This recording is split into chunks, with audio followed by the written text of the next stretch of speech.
All right, hello everybody, and welcome to the Central Warrior basketball broadcast. We're in Abingdon, Virginia, getting ready to start the varsity girls matchup here. Got the Abingdon Falcons against the Central Lady Warriors.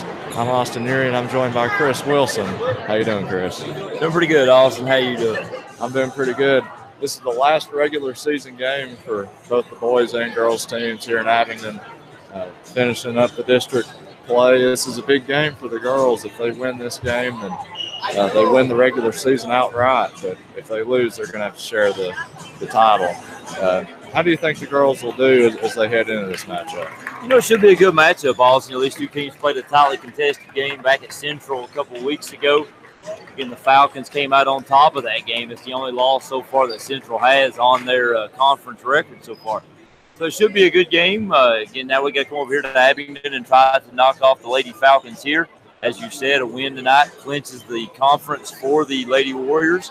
Would give them that first round bye next week in the conference tournament. Still have a chance to get that against if they lose. I don't know what all the dynamics are of that. I know if they lose, I believe it sets up a tie with Abingdon.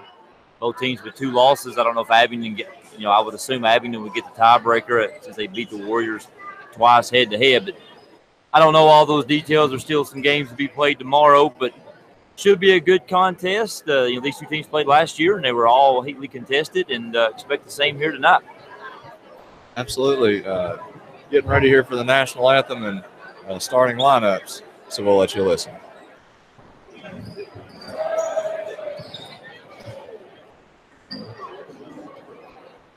Welcome, ladies and gentlemen, to tonight's basketball matchup between the visiting Wise Central Warriors and your very own Abingdon Falcons. Would you please rise for the playing of the national anthem?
And now your starting lineups. First for the visiting Wise Central Lady Warriors. Number 11, Brittany Molly. Number 12, Brooke Porter. Number 23, Lily Molly. Number 32,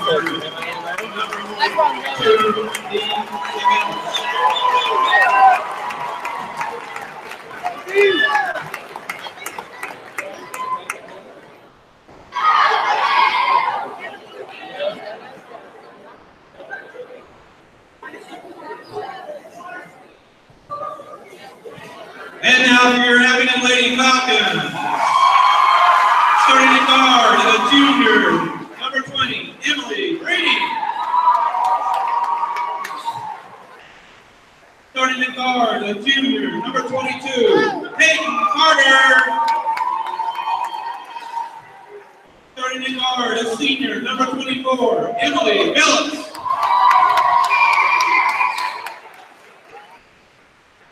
Starting at forward, a junior, number 34, Cassie Farley. And starting at forward, a sophomore, number 42, Morgan Blevins. The Lady Falcons are coached by Jimmy Brown, assistant coach Molly Rutledge and Taylor Evans. All right. Well, that being said, we're going to get ready to get this one underway here. This one's going to be exciting. The last time it was a close game all the way through. Falcons edged out the Warriors, I want to say by about 4. But I got a feeling that Central's going to come back and win this one. Also, I got to say one thing here as we prepare for the tip. This gym is hot. Very, very hot. Tip is up and is won by the Falcons. That's number 22, Carter. Shot is up, no good. Gets her own rebound. Passes out to number 20. That's Breeding. And that three-pointer is good, so fast start here from the Falcons puts them up 3-0. Olivia Mullins with it now for the Warriors. Crosses half court. Passes to Hannah Carter. She heads right. Stops at the elbow. And they're going to say she traveled before she got the pass off, so the Falcons will regain possession.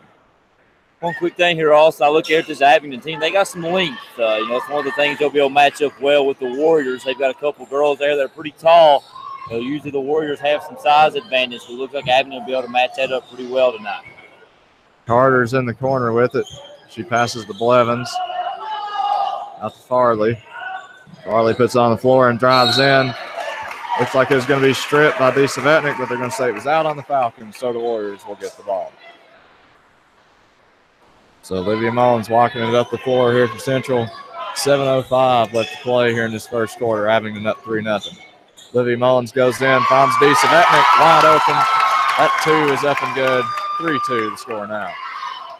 Pass ahead to Billups. Billups is at the top of the key for the Falcons. Passes to Carter, right wing. To Farley, back to Carter. That's a deep 3. That one's no good. Rebound Olivia Mullins. Warriors headed the other way. Olivia Mullins will drive into the lane. Finds Hannah Carter. That's a mid-range shot. That one goes in. 4-3. Warriors with a 1-point lead. Pass ahead to Blevins. Now number 20, that's Breeding in the right corner. Drives under the basket. That pass bobbled by her teammate. Now a jump ball. And the Warriors will gain possession out of that jump ball. Yeah, both teams up and running so far. So far, Abingdon with 2 deep threes. One of them has gone in. The other one very close, hit the front of the rim. So, again, up and down game so far. Both teams getting some good shots. Olivia Mullins with it for the Warriors. She'll head into the lane, tries to get it to Savetnik, but it's poked away and stolen. Carter passes ahead to 24. That's Billups. On the other end, her shot is up and no good. And another jump ball. And the Falcons will get possession out of this one. So good hustle there from Olivia Mullins getting back, causing the jump ball. Inbound pass to 42. That was Blevins. Uncontested shot was up and good. Makes it 5-4, Abingdon up by 1. Olivia Mullins with it for the Warriors. Hands off to Porter. Porter passes to Carter. Carter at the elbow, spins. Back to Porter. To Olivia Mullins, top of the key. Mullins into the lane, but that pass is stolen by Carter. Fast break now for the Falcons. Carter will stop and pull a 3. No good. Gets her own rebound. Goes back up. That one's no good. Savetnik rebound. Warriors the other way. Olivia Mullins crosses half court. Drives in. It was tipped out. They're going to say by a Falcons player, so the Warriors will keep the ball. Yeah, so far, Abingdon not afraid to take the deep 3. That's about 3 to 4 shot attempts. Warriors looking to penetrate in and dump it into D. Savetnik here in the early going. A corner 3 from Brooke Porter off the inbound pass is up and no good. Looks like Farley comes down with it. And then out of bounds, they're going to say that one was off a Warrior. And Olivia Mullins, it looks to be a little bit shaken up. Yes, he's still down the court right now, Austin. And kind of an odd play right there. It looked like the ball was last touched by Abingdon. Maybe Warriors could have got a foul called perhaps on Olivia. Ball goes out of bounds. And it looked like instead of calling the foul and saying it was out on Abingdon, the referee just sort of made the easier of the calls and just said give the ball back to Abingdon. As Olivia Mullins limps off the court here, 2 hours left. We'll have to keep an eye on her, a pivotal piece here to the Warriors offense and senior here in the last regular season game. Looks like Hannah Large will step into her spot on the floor for the Warriors. And so the Falcons with the ball now. Carter brings it across half court. Heads right. Pass down into 24. That's Billups. That shot's up, no good. Rebound by Brittany Mullins. Warriors the other way. Brittany Mullins finds Brooke Porter. Porter finds Hannah Large. Tried to get it to Savetnik, but a bad pass. Billups with the steal. Falcons the other way. Pass ahead to number 20. That's Breeding. That layup is up and good. 7-4. Falcons with a 3-point lead. Just under 4 minutes to go here in the first as Brooke Porter walks it across for the Warriors. Pass it to Hannah Large. To Carter, top of the key. She'll drive in and go up. That one's good. Through the contact, Hannah Carter gets that one to fall. 6-7, Abingdon with a 1-point lead. Carter on the other end with it, passes to Breeding. Back to Carter in the right corner. Cross court pass to Billups. Billups takes the three. That one rattles in. They're going to say it was a 2, but it was on the line. 9-6, Abingdon up by 3. So Brittany Mullins running the point now for the Warriors. Gets across half court. Finds Carter at the top of the key. Finds Savetnik.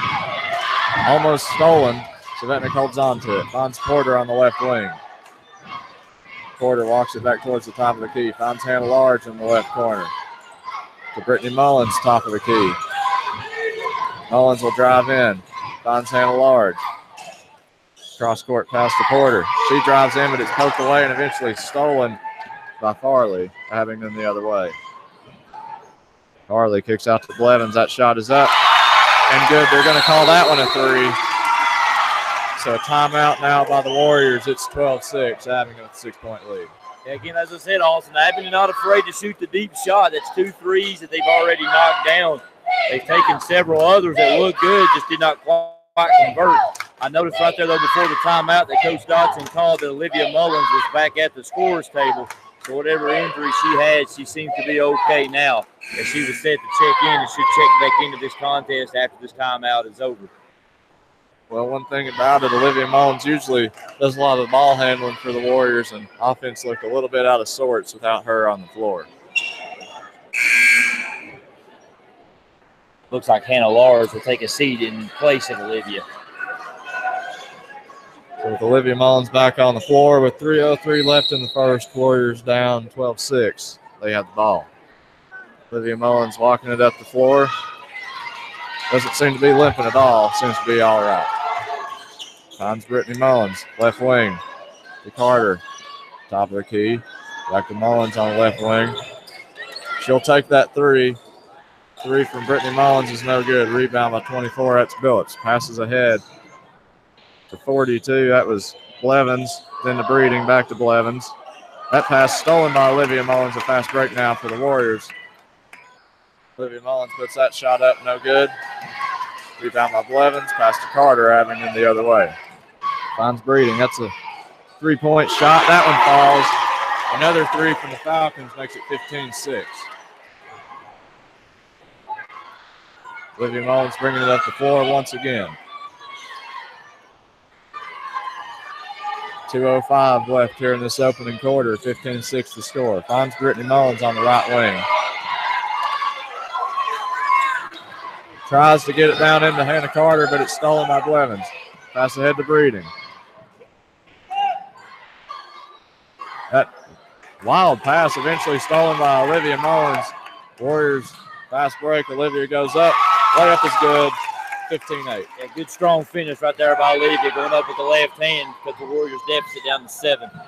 Carter's pass to Breeding. She corrals it in the corner. Back to Carter. Out to Billups now. That's a 3. That one's no good. Rebound by 44. That's Walters. Carter a corner 3. That one rattles out. Savetnik with the rebound this time. Warriors the other way. Olivia Mullins with it. Finds Porter. Porter to Brittany Mullins to Savetnik at the elbow. Takes one dribble and then passes to Carter. Back to Brittany Mullins, top of the key. Porter. That's a corner 3. No good. Savetnik comes away with it. Gets it to Carter. Hannah Carter goes up. That one rattles out. Almost fell. Walters rebound. Hayden Carter with it for the Falcons. Passes ahead to Blevins. Her pass intended for Breeding was picked off by Brittany Mullins. Warriors in another fast break to Porter. That one's up and good. 15-10 the score now. Good transition right there by the Warriors. Good job right there by, I believe that was Brittany Mullins, getting it over to Brooke Porter. Again, the Warriors now cutting it to 5 here in the later stages of the first period. Peyton Carter with it for the Falcons. Double screen set for her. Ball was poked away and stolen by Brooke Porter.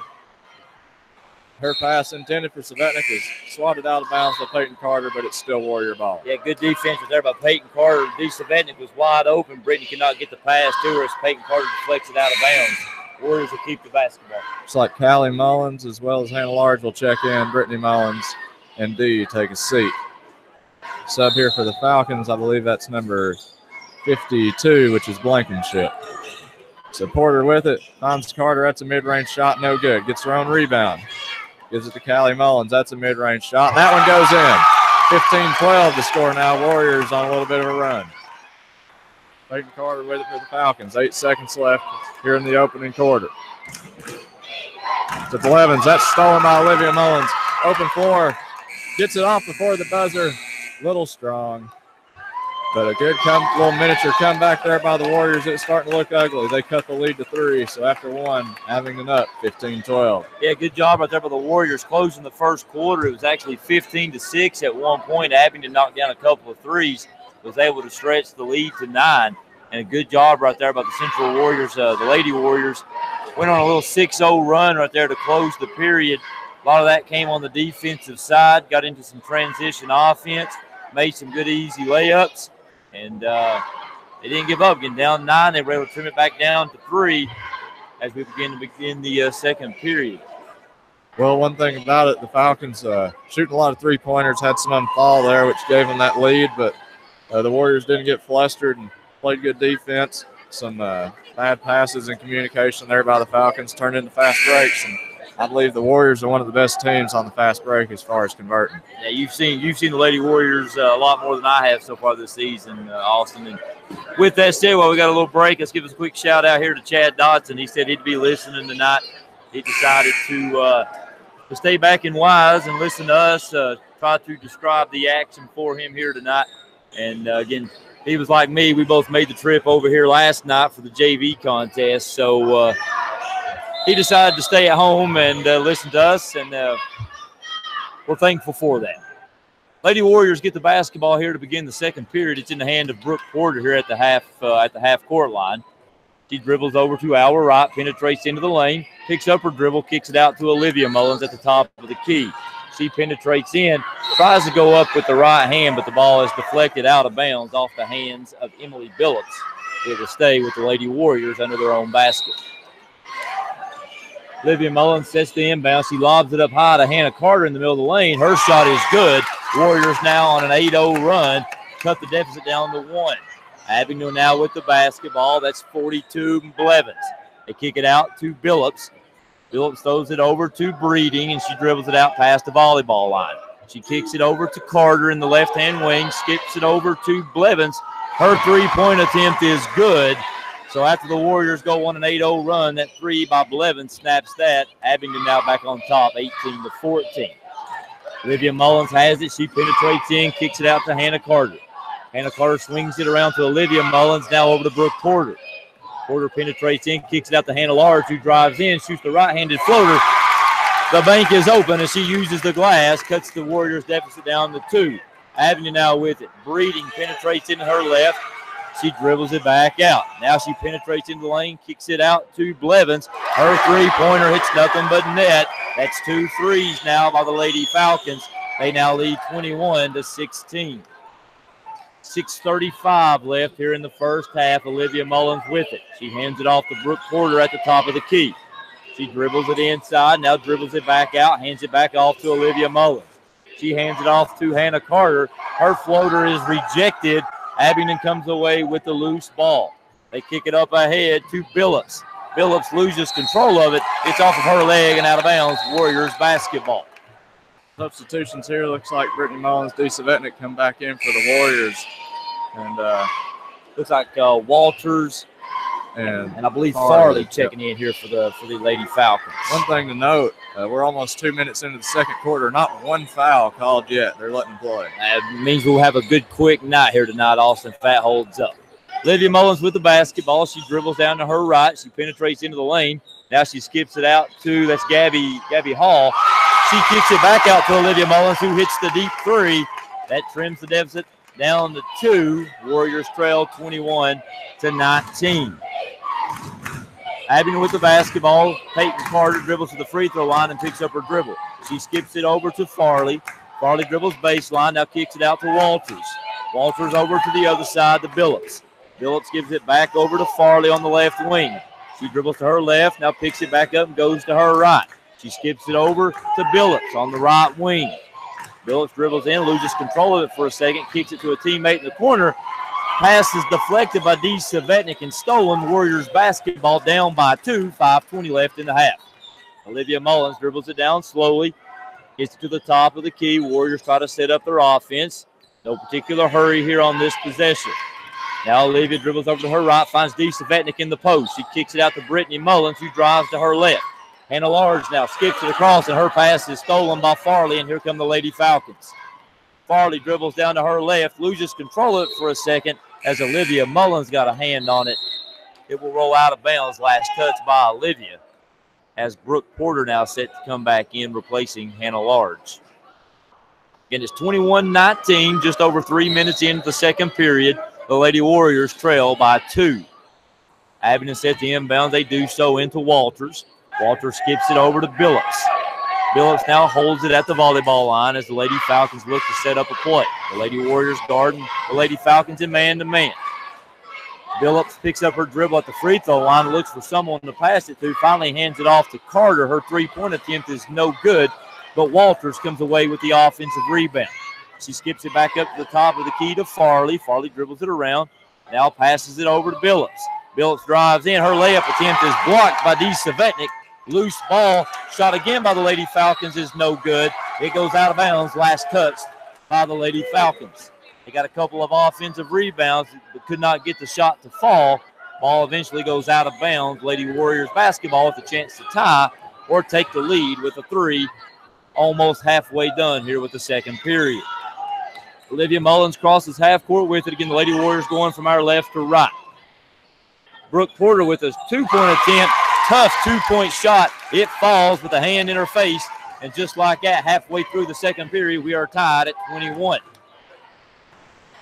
Lady Falcons with the basketball in the hands of Carter.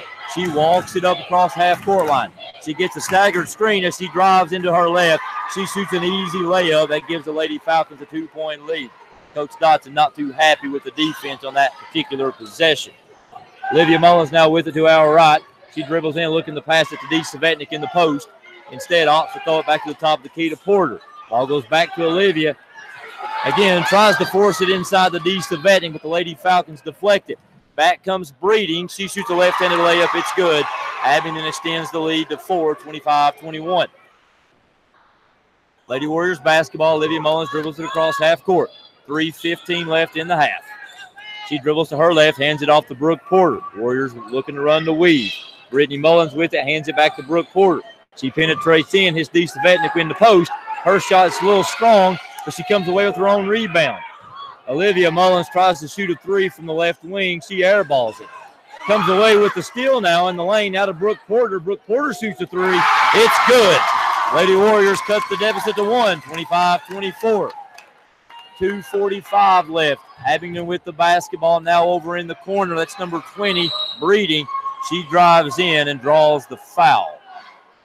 First foul called here with 2:40 left to go in the first half. So we've played over 12 minutes here, going on 14 minutes of action before we get the first foul. And that foul will be called on number 20, Gabby Hall of the Lady Warriors. Looks like number 42, Morgan Blevins, checks in for the Lady Falcons, as well as number 54, Lauren Woodall. First time she's been in action tonight. Billups with the basketball at the top of the key, being guarded by Brittany Mullins. She dribbles over to her right, passes it over to Woodall.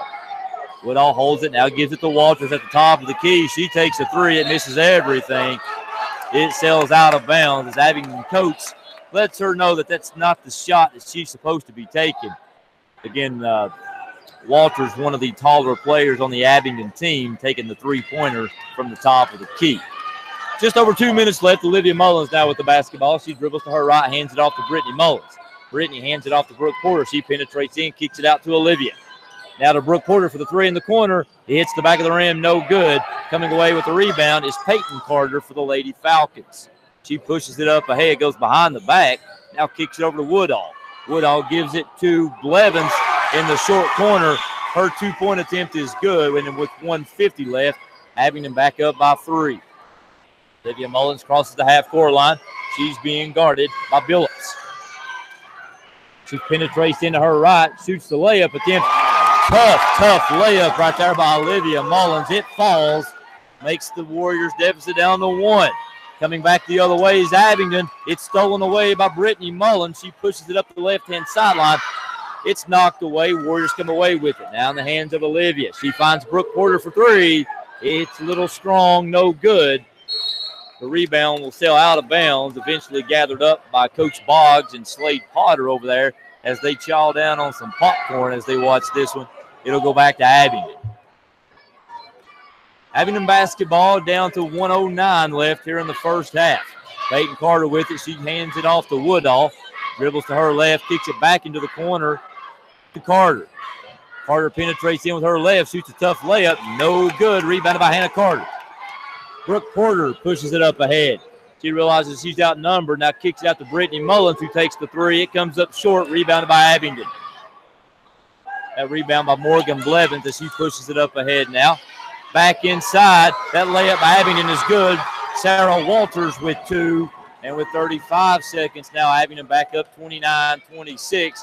Down to 30 ticks left in the half. Olivia Mullins dribbles it slowly to her left. Now gives it to Brooke Porter, goes inside to D. Savetnik. She's triple teamed. Kicks it back out to Brooke Porter. She penetrates in with her right. Shoots the right-handed floater. It's good. We're down to 17 seconds left. 29-28.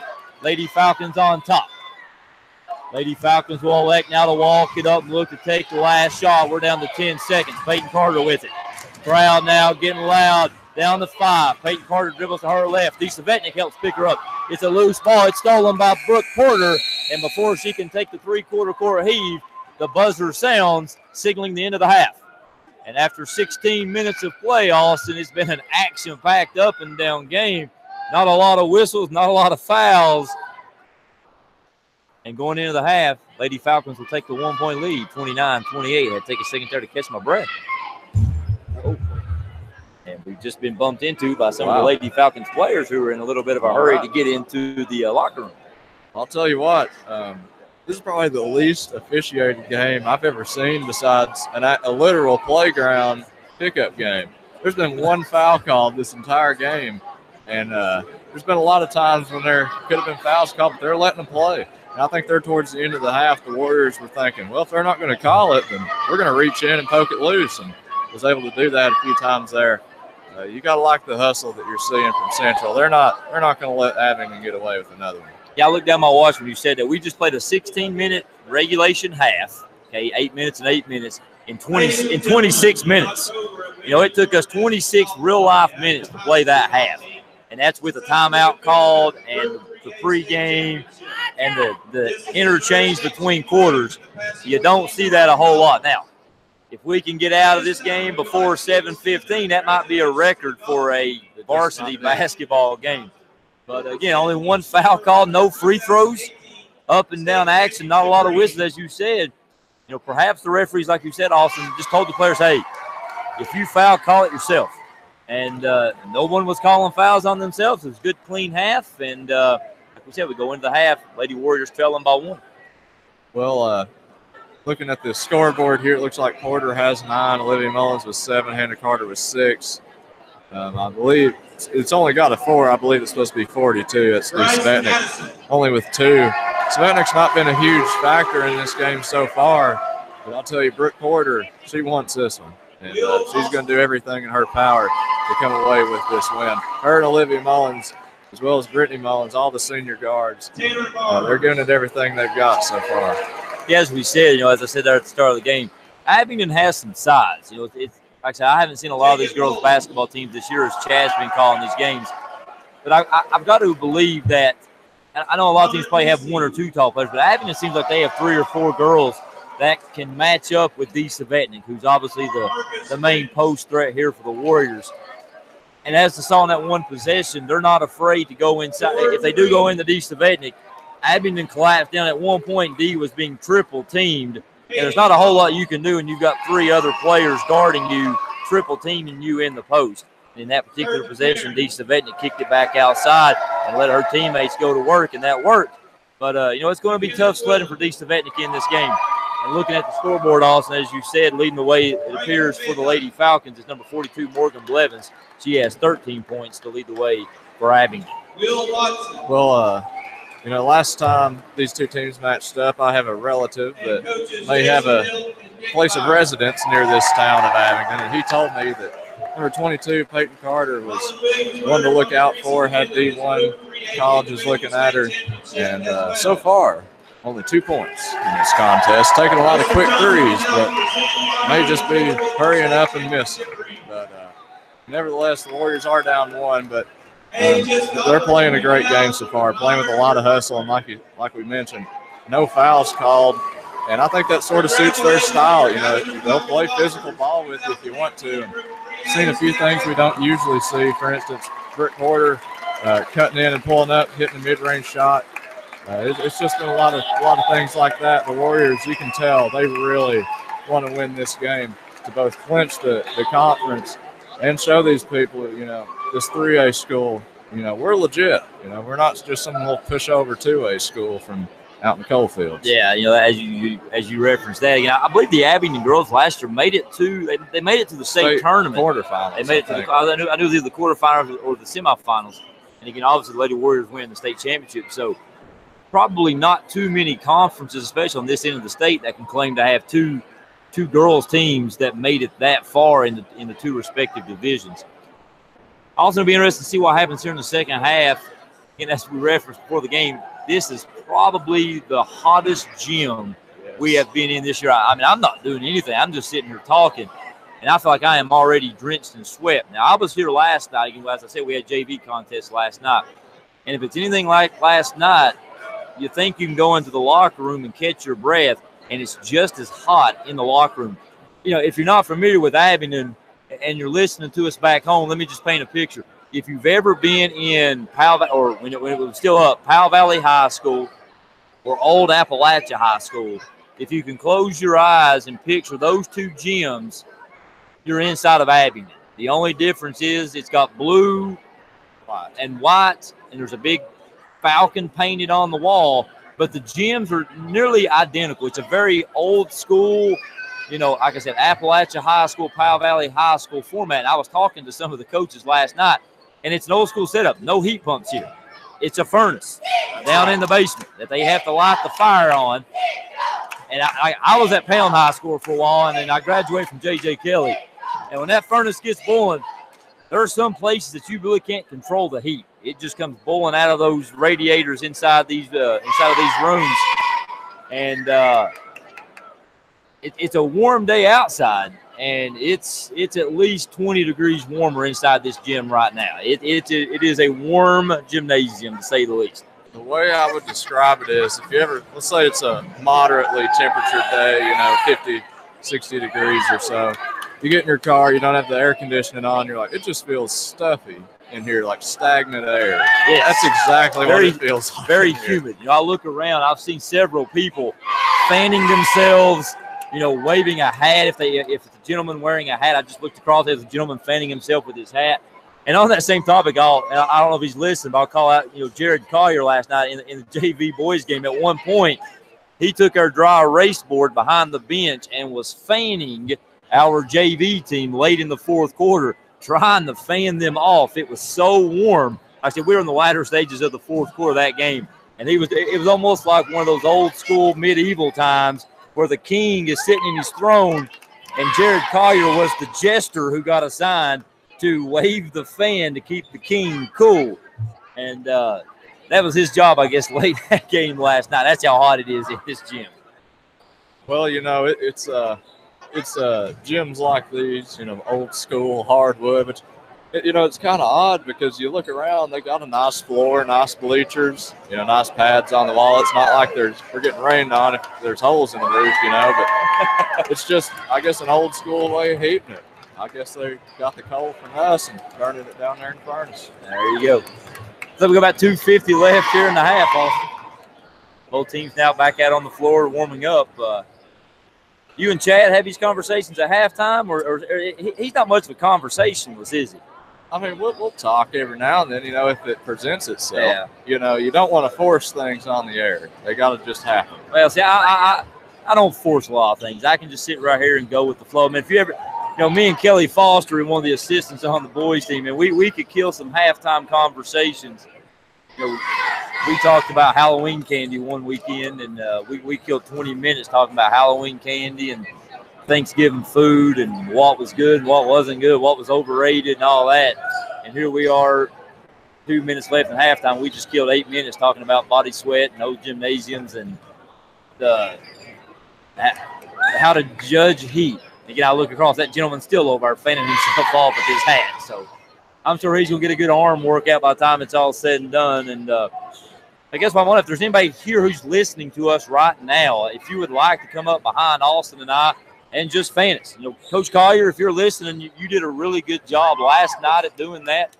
If you wouldn't mind, if you're listening to us now, to come over here and grab a clipboard, or heck, even if you find an old school fan, come over here and fan us off a little bit and cool us off. It would be greatly appreciated. I know back at home we usually have people that will deliver us some food, some popcorn, some waters, and all that. That's right. I'll trade all that tonight just for someone to come over here and just fan me off for the rest of the night. I'll tell you what would be ideal. We have a power strip next to us. If somebody wants to run down to the local gas station, Walmart, give us a little plug-in fan, we'll sit right in front of us. That would be perfect. That would do it. That would work. And I got Kevin Mays over here, one of the local reporters over here to the right. By the time it's all said and done, he might wish somebody to bring me some deodorant. Because whatever deodorant I put on this morning, it's no longer activated. It is sticky in this place, to say the least. Wow. I think I've seen the man that Chris was referring to as far as waving, cooling himself off with his hat. The man looked like he was barely clinging on to life, which makes me worry about anybody that's a little bit older, or in not as great a health. I mean, I hope they have a first responders standing by. This could be a serious hazard. I'm really concerned about the people that are sitting up in the top. I'm turning around looking at some Warriors fans up behind us, and there are 4 people in the last row, and every one of them have a paper-made fan, at least to my left.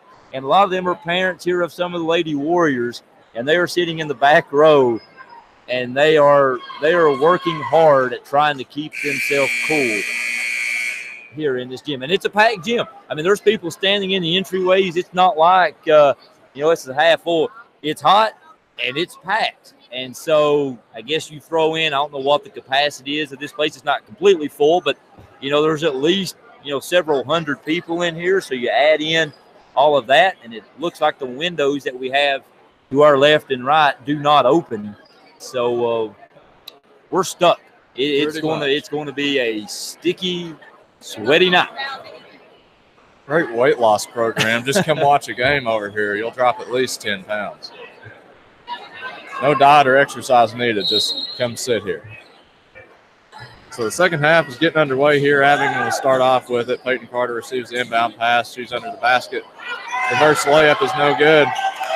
Levin's got the rebound. Her shot was blocked by Savetnik, who hands off to Olivia Mullins. Warriors headed the other way. Olivia passes ahead to Britt Porter. She drives the baseline. Fontana Carter. That's a mid-range shot. No good. Savetnik rebound. Her putback is up and good, and the Warriors have a 1-point lead. These Savetnik must have heard us talking about her at the half. She comes out right now and doubles her points right off the bat. Breeding a deep, deep three-pointer. No good. Rebounded by Billups. Passes to Farley and then to Carter. So Peyton Carter, another deep three. Reminds you a lot of James Harden. Just pulling up whenever, not making them. Olivia Mullins with the ball now for the Warriors. Hands off to Brooke Porter. She's at the top of the key. To Hannah Carter. Drives in, spins at the elbow, stops. Pass to Brittany Mullins now on the right wing. Drives across the court to Brooke Porter. She drives in. That layup is up. No good. And the second foul of the game is called as Porter went up. First shooting foul. And we'll get our first free throws here with 7 minutes to go in the third. Yeah, I got a feeling we may have jinxed that well-played first half, at least on the foul side. You know, we're 1 minute in now.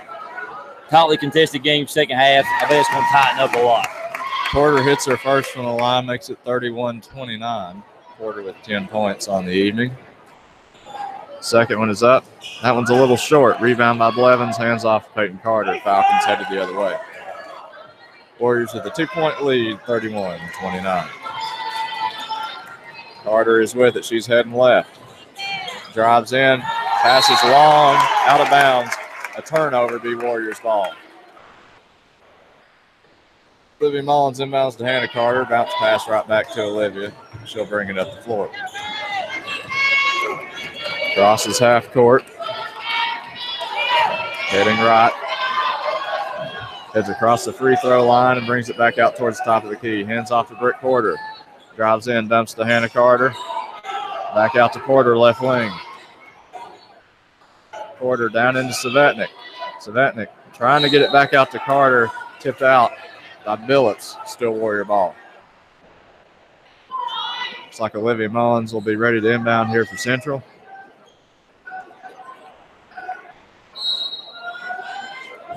Looking to find a teammate here. Tried to find Savetnik, eventually stolen by Blevins, however, though. And now Farley with it for the Falcons. Hands off to Breeding. Breeding's at the top of the key, guarded by Olivia Mullins. Breeding passes to Billups. Billups heads left towards the top of the key and then back right again. Out to Farley, a pump fake and a drive. Partially blocked, out of bounds. It'll still be Falcons ball. That position right there, Austin, kind of tells us that these referees will let them play. Some referees would have called that a foul on D. Savetnik. Instead, they let it go. Good, like I said, they're letting them play tonight. Breeding receives the inbound pass from Carter. Abingdon not as explosive looking here in this second half. Billups with it now. Finds Blevins. Out to Farley. That's a corner three. That one's no good. Rebound by Olivia Mullins. She was headed the other way. Hands off to Porter. Steps into a three. Cash money. Cash money for Britt Porter.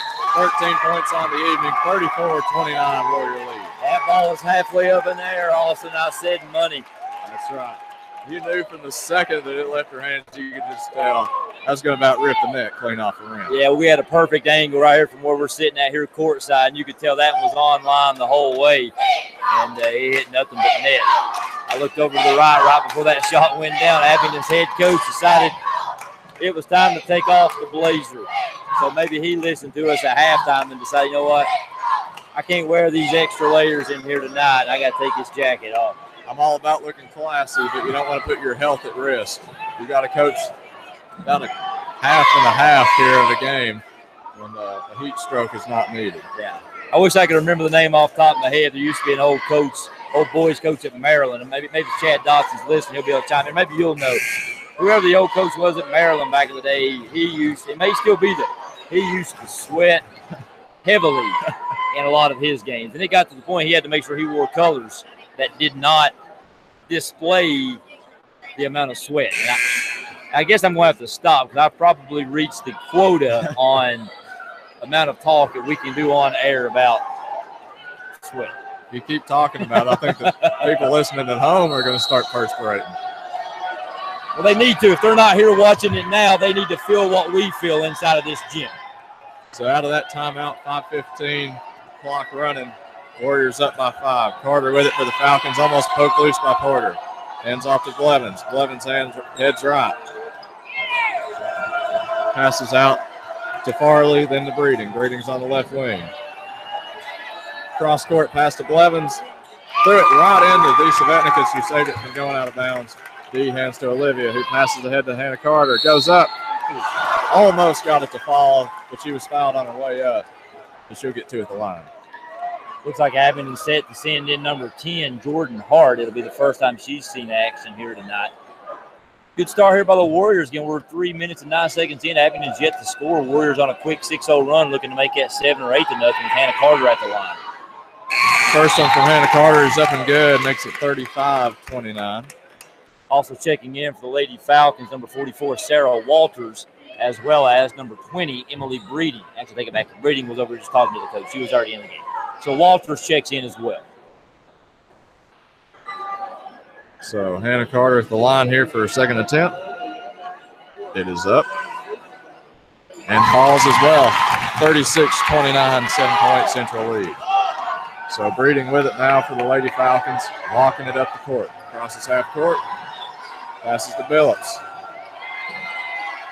Passes to Walters, top of the key. Then to Hart. And they're going to say Hart travel. Good defense there by Brittany Mullins. Another turnover by the Falcons. It's Warrior ball. Get Hart probably trying a little too hard right there. She's first action of the night. And when you're on a 0-8 run, as Abingdon is on the O side, she's checking in for the first time, perhaps trying to just do a little too much right there, and turns it back over. Really an unforced turnover by Abingdon as they still look for their first points here in the second half. Looks like Peyton Carter will come back in as Billups will take a seat for the Lady Falcons. Olivia Mullins receives the inbound pass and is walking it up the floor for Central. 4.5 minutes left in the third. She finds Hannah Carter right corner. Carter to Svetnik at the free throw line. To Porter, top of the key. Drives in. Floater. No good. Ball's tipped around. Carter eventually comes away with the rebound. Passes ahead to Blevins. Blevins stops. Looking for a teammate. Finds Walters. Walters to Hart, top of the key. Picked up by Olivia Mullins. And they're going to call that one. She reached in a little bit too far. They'll get Olivia Mullins on a reach. Yeah, it looked like Coach Dawson told Olivia to get up and guard Hart tightly. Again, Hart, as we just mentioned, just checked in for the first time tonight, handling the point guard duties. He wants Olivia to pressure her and see if he can't force another turnover. Inbound pass to Peyton Carter. Lobs it into Hart on the baseline. Then to Blevins. Breeding takes the three. No good. Long rebound by Hart into Walters. To Carter. Carter drives in, goes up. That one's no good. Long rebound by Brittany Mullins. Warriors headed the other way. Brittany Mullins drives in and then comes back out. She's in the right corner now. Heads back towards the top of the key. Finds Hannah Carter. She finds Britt Porter, left wing. And Porter will back it out to reset. 3.5 minutes left to play in the third. Porter, top of the key, heading left. They left her alone. She'll take a three. No good. Rebound by Blevins. Has to pick up her dribble and passes to Carter. Pass ahead to Hart. Inside to Walters. That one's up and good. So 36-31 the score now. Yeah, it took Abingdon almost 5 minutes to finally score here in the second half, just over 4 minutes. Warriors were on a pretty hefty run, I believe a 9-0 run here to start the half. Olivia Mullins with it now for Central. Hands off to Britt Porter. Porter drives in, then dumps to Svetnik. Svetnik finds Carter. That's a mid-range shot. Cash money from Hannah Carter. She loves that mid-range shot. Sinks another one, 38-31 Warriors. A lob pass into Walters from Carter. Blocked by Hannah Carter. Looked like all ball to me. Then suddenly the refs were going to start calling fouls. So Carter will pick up a foul and send Walters to the line for two. Yeah, from where I'm sitting at Austin, that looked like she got all ball. But again, the official maybe had a better angle to see that. But from here, it looked like all ball. I didn't hear any skin either. But again, the official's call is the one that matters, and he called a foul. Walters' first free throw is up and no good. Sub here looks like Billups will come in for Hart for the Lady Falcons. Of course, as the saying goes, if Walters misses that first free throw, the ball don't lie. It does not. We'll see what the ball says here. Second free throw's up and good. Makes it 38-32. Warriors still up 6. Inbound pass to Britt Porter. Has to pick up her dribble. Finds Hannah Carter. Hands off to Olivia Mullins. Finally gets across half court. At the top of the key, driving in. Finds Svetnik. A good find and a good score from D. Svetnik makes it 40-32. Warriors up 8. Peyton Carter jogging across half court for the Lady Falcons. Stops at the top of the key. Picked up by Porter. Passes to Blevins. Blevins finds Walter. Still at the top of the key. Peyton Carter with it in the right corner now. Falls to the ground but passes to Walter. To Blevins. Back to Walters. Back to Peyton Carter. She'll step back. Off the front of the rim. No good. Svetnik rebound. That's a tough shot. I'm telling you, this Warriors defense has really put the clamps on here as Olivia Mullins walks across half court. Just under 2 minutes to play here in the third as Olivia Mullins heads to the right. Back to the left. Finds Brittany Mullins in the left corner. Hannah Carter, another mid-range shot. That one's no good. Peyton Carter gets the rebound, passes ahead to Phillips. Goes up. Fast break layup score is good, makes it 40-34. And Olivia Mullins with it for the Warriors. He trots across half court. Just under a minute and a half left in this third quarter. Olivia Mullins heading left. Hands off to Brooke Porter. Porter back to Olivia. Trying to find Desavetnik but can't. Passes to Porter, left wing. Cross court pass to Brittany Mullins. Hannah Carter, top of the key. Back to Brooke, left wing. Punt fake and drive in. No call. Went up. Some contact there, but it'll be out of bounds. Warriors ball. It's like Callie Mullins will check in for Desavetnik.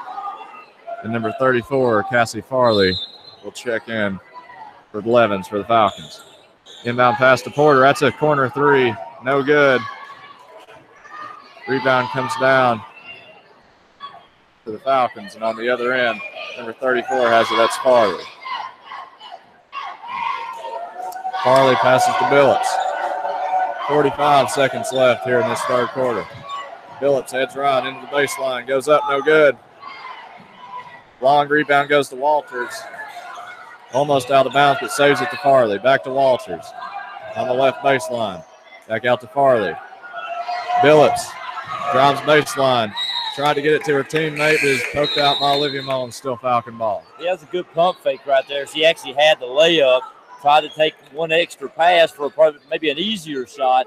Probably should have just taken the shot herself. Instead, the ball gets kicked out of bounds. The Falcons will keep it.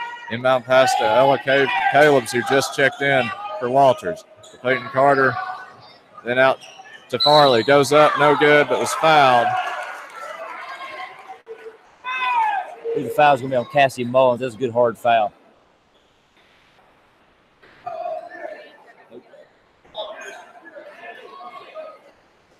Yeah, so number 32, Callie, it'll be her first. It's her first, team's third. Only 3 fouls on the Warriors for the game. All of them coming in here in this third quarter. So Farley at the line here for 2. First shot. Rattles around and falls, makes it 40-35. 5-point lead still playing by the Warriors. Hannah Large checks in for Brittany Mullins here as Farley gets ready to shoot her second shot. Farley steps up to the line. 16.7 seconds left in this third. Free throw is up. That one's no good. Rebound goes to Peyton Carter. Carter drives and then passes to Calebs. Calebs goes up on the baseline. That one rolls in. 40-37 the score. And Brooke Porter with it with 3 seconds left. Hustles down the court. Puts up a prayer from half court. Ooh, almost went. It didn't fall. So after 3 quarters of action-packed competition, Warriors are up 40-37.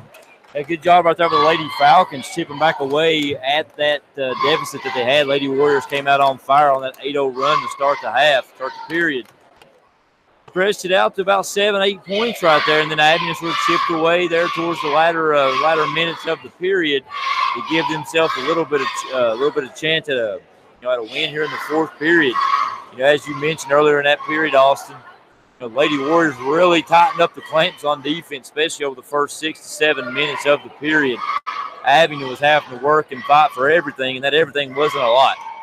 But Warriors got some points in that half. Looks like they outscored Abingdon by the score of about 12-8.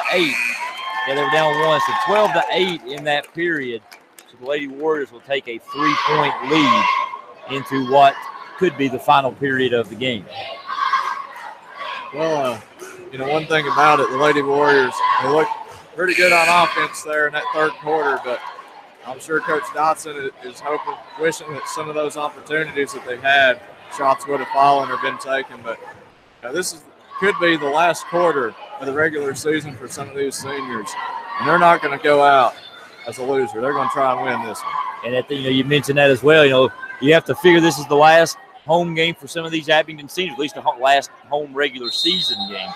I'm sure both teams will be hosting someone next week in the conference tournament. We're underway. Brooke Porter penetrates in, falls down, kicks it out to Brittany Mullis. She goes up. Her shot's blocked. Loose ball situation. Abingdon comes away with it in the hands of Emily Breeding. She races ahead, penetrates into the lane, full speed, and she took too many steps. She'll get called for the traveling violation. So 20 seconds in, we see both guards kind of going in a little too quick, forcing the issue. It'll be a wash in the end, and the Warriors will get the ball 20 seconds in. Brooke Porter now penetrates through the press of the Lady Falcons and kicks it up to Olivia Mullins. Back to Porter for three. Her three is good. Lady Warriors now up 43-37. Here come the Lady Falcons. Peyton Carter with it in her hands, now being guarded by Brooke Porter. Carter goes between the legs and resets, penetrates in her right, spins back left, throws a prayer pass over in the corner to Billups. It was caught by Kelly Foster. He does not play for the Lady Falcons. That ball goes out of bounds. It will go back to the Lady Warriors. Hannah Carter set to inbound the ball. Again, Abingdon picking up in a full court press. She gets it into Olivia Mullins. Olivia Mullins races in front of us down the left-hand sideline, and they're going to call a foul and a hand check on number 24, Emily Billups of the Lady Falcons. Well, it's looking like they were going to let them play there. A lot of contact in those opening seconds, but they call that. Scoreboard said that is the third team foul on the Lady Falcons. So be Lady Warriors basketball underneath their own basket. 7:07 left here in regulation. Olivia Mullins throws it in to Hannah Carter. As she goes up to shoot it, she's bumped and fouled. Foul is going to be called on number 24. That's Emily Billups. It's going to be Billups' third personal foul. The Lady Falcons' fourth. And with that foul, we look in front of us. Number 42, Morgan Blevins, is set to check in. Hannah Carter's first free throw hits another net. Lady Warriors now lead 44-37. Looks like Morgan Blevins will take the place of number 34, Cassie Farley. Hannah Carter at the free throw line. 7:06 left here in the fourth quarter. Lady Warriors on top, 44-37. Hannah Carter's shot is good. Lady Warriors extend it to 8. Abingdon basketball. Peyton Carter dribbles it slowly down the court. She's being guarded by Brooke Porter. She picks up her dribble at the free throw line. Brooke Porter fell down. Carter's shot's no good. Offensive rebound by Emily Billups. The putback is good. Lady Warriors now up by 6. Abingdon again picking up in the full court pressure. Olivia Mullins breaks it. The ball will be kicked off of a Lady Falcons foot. So the whistle will blow and the Lady Warriors will reset the inbound on the sideline opposite of us. Olivia Mullins with the ball. She inbounds it to Brooke Porter. Brooke Porter lets her fellow teammates jog down in front of her and set up. And now she penetrates into her right. She hands it off to Olivia Mullins, who bobbles it, has to get it back to Brooke Porter in the corner. Ball is knocked out of Brooke Porter's hands by number 24, Emily Billups, and goes out of bounds. Ball will stay with the Lady Warriors with 6:30 left in the game. Brooke Porter inbounds in front of the Falcons student section. Her inbounds sails wide. It's a loose ball. Brittany Mullins chases it down, deflects off of her hands, and goes out of bounds. Two players were chasing it down. It looked like Brittany got bumped. She did touch the ball last. It did go off of her hands. I think some of the Lady Warriors faithful wanted to be a foul call. They don't get it, so the Lady Falcons get possession. Lady Falcons have the ball in the hands of number 42, Morgan Blevins. She loses that out of bounds. It was last touched by the Lady Warriors. Peyton Carter now set to inbound it. She holds it, inbounds it inside. Shot up by the Lady Falcons is good. Shot by number 42, Morgan Blevins. And that cuts the lead down to 45-41. 6:15 left here in the contest. Lady Warriors race ahead. Brooke Porter nearly loses control. She gives it to Brittany Mullins. Her three's a little too strong. Loose ball rebound. Abingdon comes away with it. Number 32 grabs the rebound. That's Callums. Lady Falcons with it. There's a floater. That shot is good. Emily Billups shoots the left-handed floater down the left-hand baseline. And with that shot, the Lady Warriors lead is down to 2. And Abingdon wants a timeout with 5:53 left here in the fourth quarter. Austin, we've said it, this contest is probably going to come down to the end. We saw that in the first time these two teams met. Lady Warriors, I believe, it was close. I don't know if they had a lead kind of in the final couple minutes, and Abingdon took the lead. But if I recall, the Lady Warriors had a couple of possessions late in the game. They either tied or win it, and they were unable to convert. This game kind of has that makeup of one team is going to have to make a shot at the end of the game to force overtime or potentially win this game. I will be shocked if either team is able to stretch this thing out over the final 5:53. I know the Lady Warriors have been up by 8 here in the second half, but with the way things have played out in the last couple of minutes, it just has the feel of that this game is going to be tightly contested throughout this final just under 6 minutes. Hannah Carter now with it, looking for someone to inbound it to. She does to Olivia Mullins as Abingdon looks to trap. And in trying to do so, they are called for a foul. The foul is called to number 32. That's Ella Calebs. Did not call her name much. She's just recently checked in for the Lady Falcons. So the Lady Falcons now looking to pick up full court and perhaps trap the ball carrier in the backcourt. With the ball being inbounded at half court, the Falcons now drop back into a man-to-man defense. Brooke Porter has it. She passes it over to Brittany Mullins over on the left wing. To Hannah Carter inside the D. Savetnik. Her left-handed hook shot is good. Warriors go back up by 4. Abingdon has it, dribbles it down the court. That's Peyton Carter. She gives it over to Calebs. Caleb swings it back around to her right. That's number 42, Blevins. Ball goes back to Carter. Carter goes inside. It's a loose ball. Turnover stolen away by Hannah Carter. Hannah Carter gives it to D. Savetnik in the backcourt, who finally finds Olivia Mullins, who dribbles it about half speed across half court. She kicks over to Brooke Porter, who takes the 3 from the right wing. It's good. And just like that, Austin, after I said this game was going to be tightly contested, the Lady Warriors come out and score 5 straight points, and Coach Dodson wants a timeout with 5 minutes left exactly in the fourth quarter as the Lady Warriors extend the lead back to 7, leading 50-43. Well, the Lady Warriors are doing what they do best. They got it into D. Savetnik.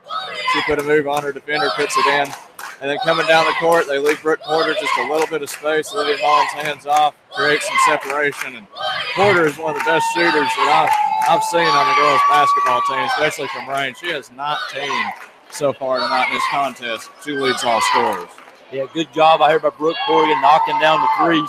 You know, early in the game, it was Abingdon that was kind of fearless out beyond the arc, taking a lot of three-point attempts. We haven't seen a whole lot of those. I don't know if they've made a three-pointer here in the second half. If they have, it's been a very small number. The Lady Warriors have outshot the Lady Falcons here in the second half, at least up to this point. Timeout is now up. Both teams send an assistant coach over to the scores table, just checking some foul counts and some timeout counts. Judging by the scoreboard, both teams still have 3 timeouts left. The Lady Warriors have only 3 team fouls. The Lady Falcons have 5, so the Lady Warriors are closer to the bonus. Peyton Carter with it. She dribbles it across half court, drives into her left. She finds Caleb's at the free throw line. Caleb's drives in. Tough left-handed layup is good. Warriors now up by 5. Abingdon picking up in a loose full court press. Olivia Mullins has it, not being pressured too much. She kicks it out to Brittany Mullins on the left wing, who goes back to Olivia in the corner. Inside the D. Savetnik, her right-handed layup is good. Warriors now up by 7. So after being held to 2 points in the first half, D. Savetnik now with 8 here in the second half to get into double figures with 10. Peyton Carter dribbles to her left, picks it up. She kicks it over to the right wing. Tough shot right there by number 42, Blevins. And in doing so, she's actually going to be fouled by a Lady Warrior. The foul is going to be called number 30, Hannah Carter, which will send Blevins to the free throw line to shoot 2. Almost halfway done here in the fourth period. The Lady Warriors on top by 7. First free throw by Blevins is good. Here in front of us, Sarah Walters check back in for Blevins. Blevins dribbles it a few times. Her shot hits the back of the rim and falls. It's good. Can't quite tell how many points Blevins has on the scoreboard, Austin. They've got some lights out. It says she just has 1. Now she's off the scoreboard. She had to have more than 1. She just made 2 free throws. Olivia Mullins sprints down the left-hand sideline right here directly in front of Austin and I. as the Warriors set up an offense. She dribbles it back to the center of the court and now goes over to the right side and hands it off to Brooke Porter. Brooke Porter penetrates into the lane, kicks it out to Brittany Mullins. Brittany Mullins takes a three. It's too strong, no good. It's rebounded by Abingdon. That's Carter. She races up ahead, takes a three off the dribble. It's good. And just like that, Abingdon now down by 2, 3:40 left. It's a back and forth game. Lady Warriors up by 7, up by 8. Now it's down to 2. Brooke Porter races into the lane with her left hand, kicks it out to Brittany Mullins. They're going to let Brittany shoot if she wants to. She doesn't want to. She now picks up her dribble, gets it inside to Disa Vetnick. She makes a post move, spins to her left. This time it's no good. Abingdon with the rebound. Here comes Peyton Carter up the left-hand side. Inside to Walters. Her layup's no good. Walters misses a wide-open layup that would have tied it. Warriors come away with the rebound as we're down to 3:05 left in the contest. Olivia Mullins now inside the half-court circle. Both teams calling out some plays. Now over to Brooke Porter on the right wing in front of the Abingdon fans. Now to Disa Vetnick inside the Hannah Carter. Her right-handed hook shot is good. Lady Warriors extended to 4. She got bumped, no foul. They're going to let them play. Warriors up by 4. Peyton Carter now with it. Crosses the volleyball line, being guarded by Brooke Porter. She gives it over to Walters on the right wing. She holds it. Now skips it over to Caleb. She takes the 3. It hits the back of the rim, no good. Disa Vetnick loses the rebound. We have a loose ball. Olivia Mullins dives on it. She has it, calls the timeout very alertly. That will keep the possession in the Warriors' hands. Coach Dotson signals he wants it to be a full timeout. Lady Warriors on top, 54-50. 2:28 left. Very alert play right there, Austin, by Olivia Mullins. She dove head first. She probably had no more than a foot between the sidelines and being out of bounds and being on the court. Not only was she able to save the ball, she didn't go out of bounds and alertly called the timeout. Well, it looked like Savetnik was, going to get a pretty solid rebound there, but then it was poked out and kept getting poked around. And Olivia Mullins was alert enough to dive on it and then call the timeout, realizing that it could have got ugly there if she wouldn't had. So an alert call, just under 2.5 minutes left in this game. See what Coach Dotson cooks up. Yeah, at this point in the contest, it's a very alert play. In the first quarter, probably not a timeout you'd really want to use in that situation. But with 2:28 left in the game, every possession matters. Every possession could be critical. So keeping possession right there on that dive, very alert play again by Olivia Mullins to call the timeout, keeping the ball in bounds, and most importantly, keeping the ball in the possession of the Lady Warriors with under 2.5 minutes left. Again, just to reset, Lady Warriors on top 54-50. They've been up by as much as 8 here in the second half. And on several occasions, the Lady Falcons have cut it to 2, but have not been able to knot it back up. The Lady Falcons actually began the half up 1. The Warriors scored pretty quickly in that third period and have led pretty much ever since. They've led all second half. We're back underway as Olivia Mullins has it, being guarded full court by Peyton Carter. Olivia Mullins now finally crosses the half-court line, penetrates over to her right in front of the Abingdon student section. She kicks it back up to Brooke Porter. Not a very good pass. Brooke Porter chases it down and now resets at the volleyball line. Both teams now right now are just sort of sagging back. Brooke Porter surveys. Finally kicks it over to Olivia Mullins over across the court from us on the right-hand side. She dribbles it back out to the volleyball line. We're now under 2 minutes. Referee counting. He never broke count. It's a 5-second call on Olivia Mullins. That's a turnover. Ball goes back to the Lady Falcons. So a heads-up play by Olivia. And not a very heads-up play right there to break the count. Ball goes back to the Falcons. It's like Blevins will check in for Caleb here for the Falcons. 1:55 remaining in regulation. Abingdon basketball in the hands of Peyton Carter. She's being guarded by Brooke Porter. She skips it over to Walters, who gives it over to Blevins. Blevins drives in with her right. A lot of contact, no foul. Walters gets the rebound, and on the putback, there is a foul. The foul is going to be called on number 42, Disa Vetnick. That's just going to be her first personal foul. It'll be the Lady Warriors' 5th, so not in the bonus yet, but since it was a shooting foul, that will send Walters to the line to shoot 2. Her first free throw attempt hits the front of the rim and rattles out. No good. Warriors still lead by 4. Walters gets the ball from the free throw, or from the referee. She takes it, hits the left side of the iron, and no good. Lady Warriors get the rebound. Olivia Mullins now walks it slowly up finally crosses half court. 1:35 left. Lady Warriors on top by 4. She gives it out to Brooke Porter. Brooke Porter being guarded closely. She dribbles it back out, and now we have a foul by Walters. Pretty heads-up play by Abingdon. It looked like the Lady Warriors are setting up for their delay offense. Abingdon not wanting to let them set up in that Alexa foul. That's going to be the 16th foul. They need one more to put the Lady Warriors in the bonus. 1:26 left in the game. Olivia inbounds it to Brooke Porter. She gives it back to Olivia Mullins. She's guarded closely down by Carr as she crosses half court. She falls down. We have a whistle and a timeout will be called. Coach Dawson thought there might be a foul call. Olivia called the timeout yet again, and she's still down on the court, and she looks like she's in quite a bit of pain. Her knee don't look like it's turned the right way. Oh, man. She's favoring, it looks like, her right leg. A couple of assistants, Coach Stowler and Coach May, come out to help and assist her up. And when I say assist, they're really assisting her. You can't put a lot of weight right now on her leg. It looks like she's walking gingerly now, a wince across her face. Again, we're not going to speculate anything.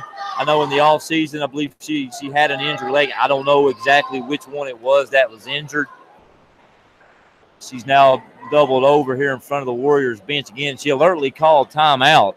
It saved the Warriors possession. They have one timeout remaining. Again, as I said, timeouts in this situation are very important. Or not timeouts, but possessions are very important. Olivia is now getting a drink of water. She seems to be slightly better. She's still in the huddle. So after appearing to be in quite a bit of pain, Austin, I'm not sure she's not going to just stay in the contest. The timeout allows the Lady Warriors to keep her in the game. Had they not gotten the timeout, she would have to have come out because of injury. And Austin, you talk about toughness. She looked like she's in a lot of things. She's still favoring that leg. She's limping as she walks across the court. But that's toughness right there. She's going to stay in this game with 1:17 left, knowing her teammates need her out there on the court. Timeout is up, and it is Olivia who will inbound the basketball directly across from us at half court. She does so to Brooke Porter. Brooke Porter dribbles it backwards, now dribbles it slowly across. We're down to 1:11 left. Brooke Porter now dribbles over to her left. She dribbles now back to her right. Now she dribbles it back out. Warriors reset it. She dribbles it back to her left. Brooke Porter doing all the ball handling right now. Now she goes back out near half court. She dribbles it back to her right. And now she dribbles it back out. And finally, about 20 seconds later, 20 seconds of expert ball handling drills by Brooke Porter, she's finally fouled by Abingdon with 53.4 seconds remaining. Warriors up by 4. She could have done a clinic right there on dribbling skills and dribbling drills. 1-1, Brooke Porter at the line. Her first free throw attempt, nothing but net. Warriors up by 5. 55-50, 53.4 seconds left in the game. Brooke Porter gets the ball from the official. She spins it. She shoots it. It rattles in. It's good. Warriors up by 6. Falcons with it. Peyton Carter races it up ahead quickly. She kicks it over into the corner. It's going to be a 2-point shot. It's good off the hands of Billups. And promptly Abingdon calls timeout to stop the clock at 46.1 seconds left. Peyton Carter raced it up ahead. She skipped it over to Blevins over here in the corner. She knocked it down quickly. 4-point lead now by the Warriors with the Abingdon timeout. It will be a 30-second timeout. That will leave the Lady Falcons with 2. Lady Falcons with 2 timeouts left. Lady Warriors with 1. Both teams not quite in the bonus yet. Lady Warriors will shoot 1 and 1. On the other side, they've only committed 5 fouls, so it'll take 2 more fouls before the Lady Falcons will go to the line. So only 13 fouls, Austin. We documented that in the first half. Only 1 foul was called in the whole half. Only 12 here in the second half, which for a high school basketball game is a pretty good number when it took us to the final minute and a half, or really the final minute before we got into the bonus. Lady Warriors basketball, Abingdon set up in the full court press. Brittany Mullins finally inbounds it to Olivia Mullins. She's bumped from behind by Peyton Carter. That's a foul. That will send Olivia Mullins to the line. Just over a second ran off the clock as we're now down to 45.2 seconds as Olivia Mullins walks slowly from one end of the court to the other to shoot the 1 and 1. Olivia in no hurry to expend any energy or put any extra strain on that leg that she just recently injured, actually injured twice here tonight. Her first free throw attempt is to back of the rim, no good. Walters with the rebound. She gives it to Peyton Carter. Peyton Carter races it up ahead, now settles up, sets a play. Double screen by Abingdon. Peyton Carter still has it. She hands it off to number 24, Billups. Three-point attempt hits the front of the rim, no good. Olivia Mullins chases it down, and she's fouled. The three-pointer was by Blevins. With just under 30 seconds left, Olivia Mullins chased down the rebound, and she is fouled. And just as we saw on the previous foul, I was getting ready to say Olivia in no hurry to get down there. This time, I guess after missing the last one, she's going to change up the routine. And she jogs it from half court down to the free throw line. Get some encouragement from Brittany Mullins as she gets the ball from the official. The front end of the one-on-one this time is perfect. Lady Warriors now up by 5. 57-52, 29.8 seconds left in the game. Olivia Mullins' second one rattles in and out, no good. Rebounded by Blevins, and here comes Carter now the other way. Carter step back three. It's good. 57-55. Abingdon gets the timeout with 20.8 seconds to go. Good shot right there by Peyton Carter. You know, you mentioned it before, Austin. She's got some prospects, and to be able to dribble in and then take the step back three and then knock it down in that situation with your team down 5, that takes some skill. And in doing so, she cuts the lead down to 2, 57-52 with 20.8 seconds left. And at this point, you got to look at the Lady Warriors, and again, Olivia Mullins missed 2 free throws here in this final minute so far. The front end of the one-on-one the first time, she knocked it down the second time and then missed the second one. So you can pretty much expect on this possession, the Lady Warriors will probably be fouled if Abingdon can't get the steal immediately, and they're going to have to knock down those free throws if they're going to hang on to this victory. Again, the Lady Warriors have led by as many as 8 here in the second half, and on at least 3 occasions, Abingdon has cut it to 2.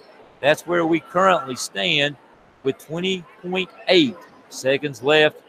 I'll say it now, in regulation. Hopefully we won't play any extra, and the Lady Warriors will be able to take home this victory and take home the Mountain 7 Conference Championship. They're 20.8 seconds away from that with a 2-point lead. Brittany Mullins will inbound the ball underneath the Abingdon Falcons basket. Hannah Carter, Brooke Porter, Olivia Mullins in the backcourt join her. Dee Savetnik back deep. Brittany Mullins still looks for someone to throw it to. She hands it off to Olivia. A half a second expires off the clock before Olivia is fouled. That'll be the 10th team foul by the Lady Falcons, so Olivia will now go to the line to shoot 2. She walks gingerly, jogs gingerly down to the free throw line, and this is a double bonus situation. First free throw attempt is no good. It hits the front of the rim. Huge free throw upcoming now by Olivia. This one will pretty much guarantee that Abingdon cannot win it. Her second attempt, front of the rim, no good. Here comes Peyton Carter, 17 seconds to go. Abingdon with the ball. She dribbles to her left. She keeps the ball. She lobs it up top to Blevins. Blevins dribbles in. Her layup, up, no good. Dee Savetnik with the rebound. Dee Savetnik is fouled. Foul is going to be called on number 24 for Abingdon. That's Billups. I believe the Abingdon faithful wanted a foul call. They didn't get it. We haven't seen those called pretty much all night. A lot of penetration, a lot of shot attempts, no fouls. Same situation there. Dee Savetnik gets the rebound. She's fouled. She's at the line. 6 seconds left. She makes it. Warriors now up by 3. 58-55. Coach Dotson looks at the official and says, if this one goes, I want a timeout. 6.1 seconds away from the Mountain 7 Conference Championship. It rattles in and out. Walters with the rebound. Peyton Carter races ahead, and Brooke Porter fouls her in the backcourt. 4.4 seconds left. That was the last foul the Lady Warriors had to give before the bonus. And we have a timeout to collect ourselves. Abingdon calls the timeout. That will be, I believe, their final timeout. The scoreboard still says 1. I don't know if they've had time to delete it. So here we are, Austin. 4.5 seconds left. Abingdon ball at half court. 58-55. I'm going to ask you, Peyton Carter just knocked down a 3 last possession, 2 possessions ago. Do you give her the opportunity to tie it, or do you foul her in the backcourt, send her to the free throw line for 1-and-1, knowing she can't tie it from the free throw line? You're in the coach's seat. Well, I'm going to say that you give her the chance because, you know, she may have hit that one just a moment ago, but, I mean, she's been building a house most of the game here from three-point range. And if you let her go to the line, let's say she hits both, then you have the ball, you got to inbound it. There's a chance that it could be stolen on the inbound. Then they're only down by 1, and they could win it with a 2-pointer. So if I'm Coach Dotson, I'll let her try. All right, let's see what Coach Dotson does. He has several more state championships than we do. You know, combined together, we have a total of 0. I'm going to say I foul.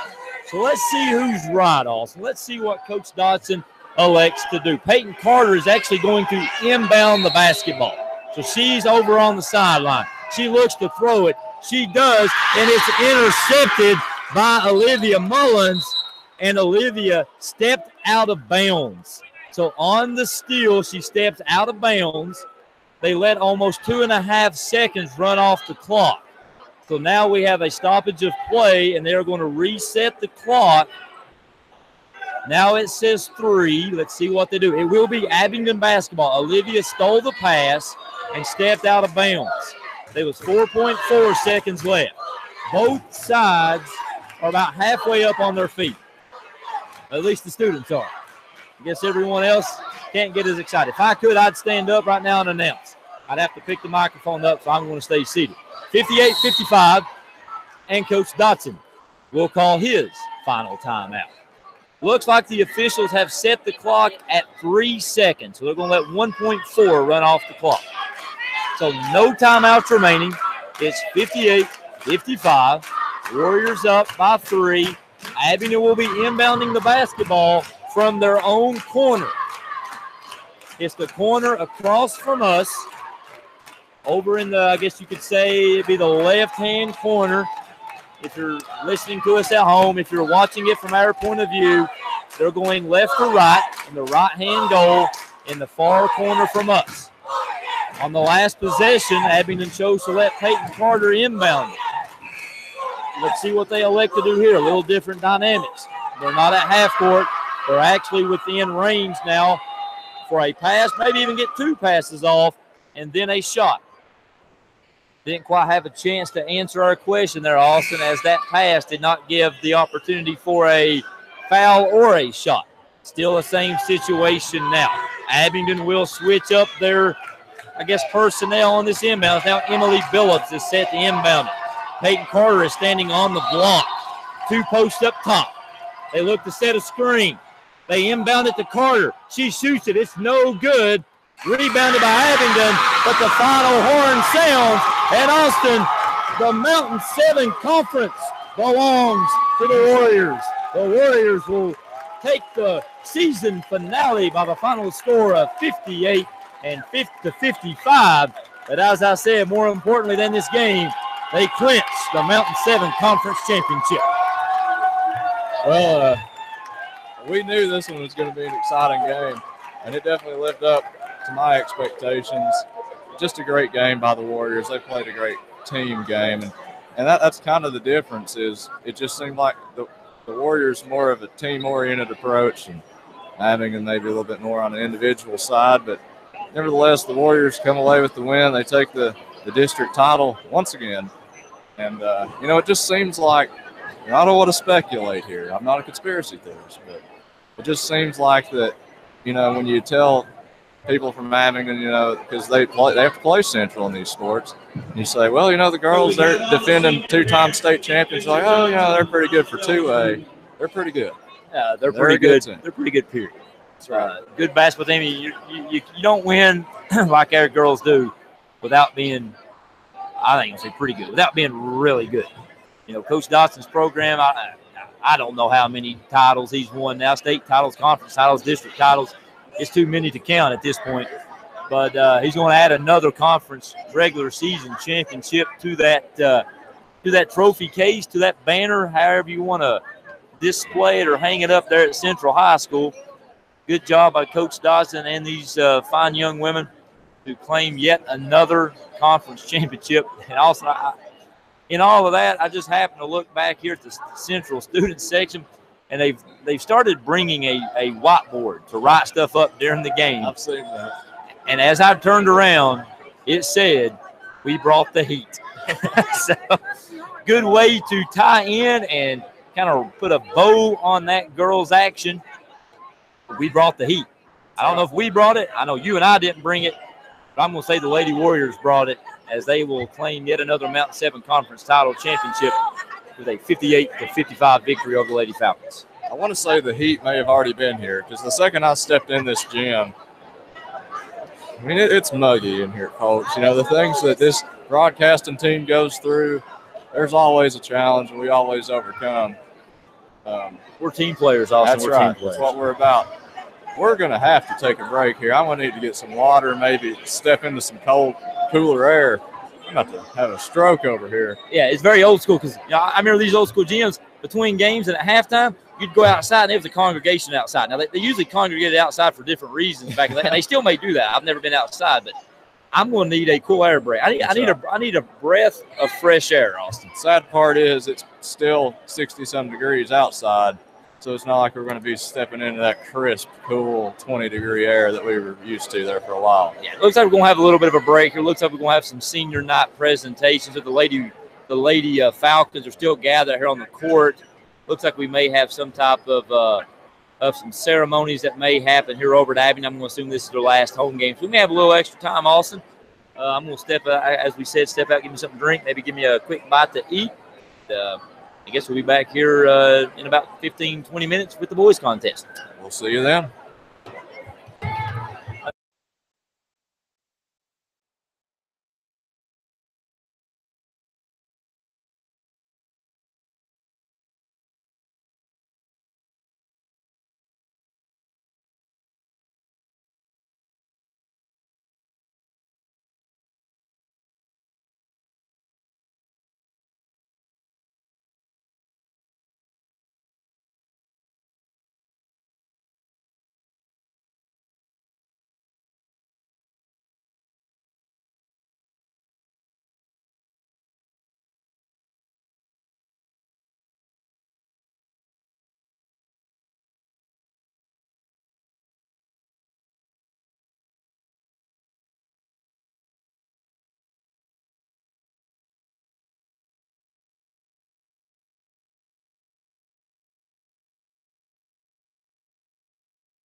right, welcome back, everybody. We're here at Abingdon High School. I'm Austin here. I'm joined by Chris Wilson.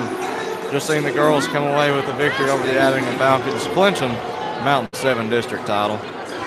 Well, season title. And we're getting ready for the boys to get underway. Both teams are on the floor warming up just under 3.5 minutes before the tip-off. I'd like to give a quick shout-out to my main man, Dustin Barker, who came and showed up to support his former high school here, Warsaw. If you're in the know, you know. So, Chris, we got 3 minutes here. Still a sauna in this place. But what are you expecting to see from the Warriors here? I feel a little air circulating in here now. So it ain't much. We're kind of in a position where you can't really feel it. They've got the doors propped open. I expect a good performance from the Warriors. Last time these two teams met, the Warriors did come away with a victory over the Falcons. You know, this is a big game. A win tonight clinches at least third place in the regular season for the Warriors. Could possibly elevate them to second in the conference if they win this. And I believe if Union gets beat one more time, I think Union still has 2 games tonight. They might be playing the night tomorrow. I'm not exactly sure. But if Union was to lose one of their remaining contests and Central can win tonight, they could possibly get up in the second. But they would guarantee themselves third place. Either way, it would lock up a home game Monday night.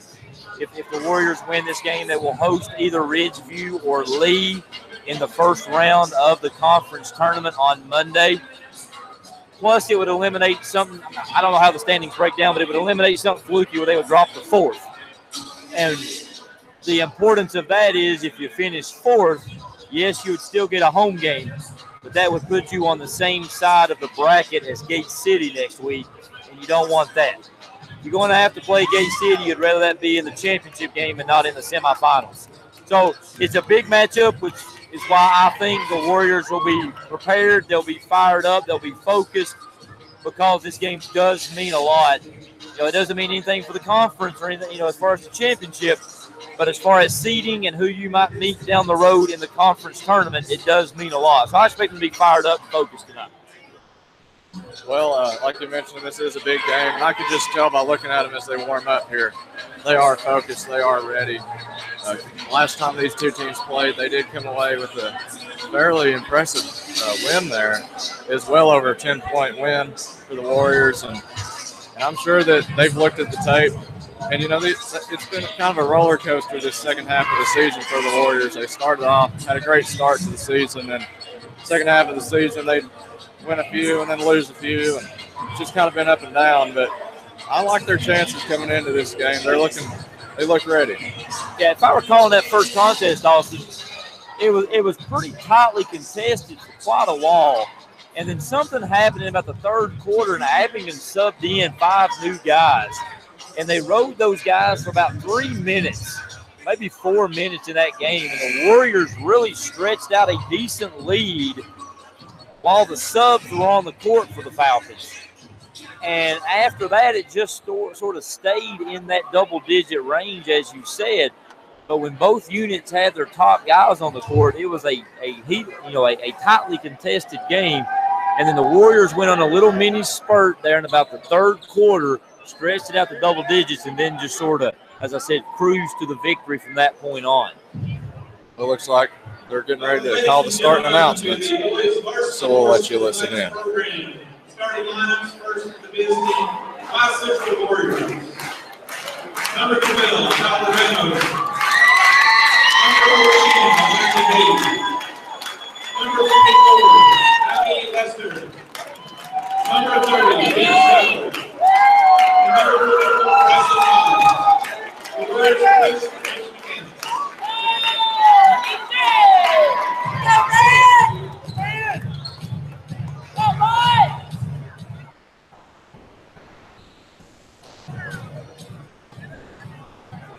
and now for your Abingdon Falcons. Number 3, Sarah Belcher. Number 4, Kurt Aaron. Number 11, Fred Cox. Number 14, Grayson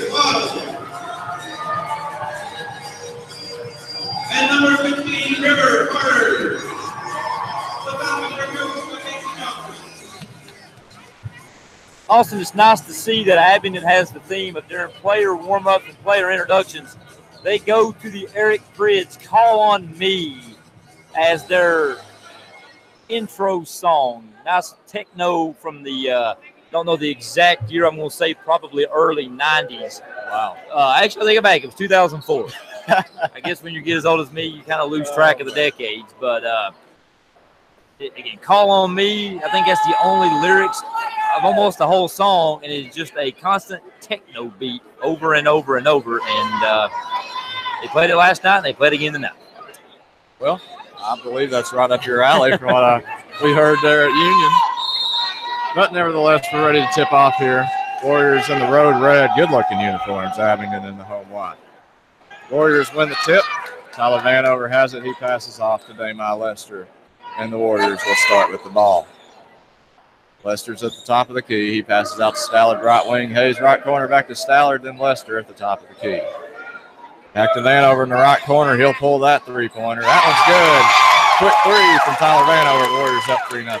Abingdon starts in the 2-3 zone. It'll be very pivotal, like Tyler Vanover knocking down those threes to try to get him out of the zone. Looks like Cox is with it here for Abingdon. He passes to Waddle, then to Carter. Carter back to Cox in the left corner. Drives the baseline, then passes to Waddle, to Carter. Now Nairn with it. His scoop layup, no good. Collins rebound, passes ahead to Hayes. Cross-court pass ahead to Vanover. And that pass a little strong for Lester, gets by him. And I think Lester picked it up before it went out of bounds, so it'll be backcourt. Yeah, a little sloppy right there with Tyler Vanover trying to kick it back up to Damai. Just a little too wide and it sails into the backcourt. So the Falcons looking inbound here. Finds number 3, that's Belcher. Belcher on the right side, drives baseline. His layup is up and good. Makes it 3-2, Warriors up. Yeah, bad help side defense for them and the Warriors. Some of the Warriors' help got called for heads turn, didn't slide over to help stop the drive. Hayes passes back to Lester at the top of the key, who gives it back to Hayes. Ben Stallard in the right corner now. Passes to Vanover, top of the key, then Lester left wing. Into Collins on the block, puts a move on him, goes up. Looks like they're going to let him play this game too. And I think they're going to get Damai Lester tried to save it, but he stepped out of bounds. It's Falcons ball. Yeah, again, same officials as we saw in the girls' game. And a lot of times when that ball got inside into the post, they let them play. Unless it was a very hard contact foul, they let them play, no fouls. And we're seeing the same here in the first 2 minutes. So Nairn is with it, bounces off his foot. Like Waddle tried to save it, but couldn't quite get there in time. Out of bounds, Warriors ball. So Warriors gain possession. Inbound pass to Lester. To Collins, then to Hayes. Hayes gets across half court. Finds a cutting Ben Stallard. A good find and an easy score. Stallard's 2 makes it 5-2. Warriors up 3. Like Belcher has it here for Abingdon. Hustles ahead. Finds Cox at the top of the key. Passes to 15. That is Carter. His shot no good. Rebound by Cox. He puts it back up. That one's no good. Stallard comes away with the rebound. He'll pass ahead to Vanover. He's on the left wing. Drives in baseline. That shot rolls around. No good. Cox gets the defensive rebound. Passes to Nairn. Abingdon headed the other way. So Nairn has it. Passes to Cox. He's around the volleyball line, top of the key. Finds Waddle. Waddle's pass down low to Belcher. He hands off to Nairn. Nairn guarded closely by Hayes. Hayes really putting some pressure on him. Back to Belcher. Now Carter. Waddle takes the 3. No good off the glass. Hayes gets the rebound. Pass ahead to Collins. Collins goes up and 1. Good finish there by Bryson Collins. Great pass by Hayes. Hit him right in stride. Went up and was fouled. Gets it to foul. Yeah, very high-risk pass right there, and he comes away with a high reward. And good job by Bryson Collins to finish the layup and draw the foul to go to the free throw line to try to complete the old-fashioned three-point play. Looks like they're going to get Waddle on that foul, so it's his first, team first. Collins at the line. His free throw is good. Makes it 8-2. Warriors up 6. So Nairn with it here for the Falcons. Started by Hayes, trying to get across half court and does. Finds Belcher, right wing. He drives towards the baseline, then back out. Belcher still with it, drives in, puts up a shot. That layup is good. 8-4 the score now. Lester with it for Central.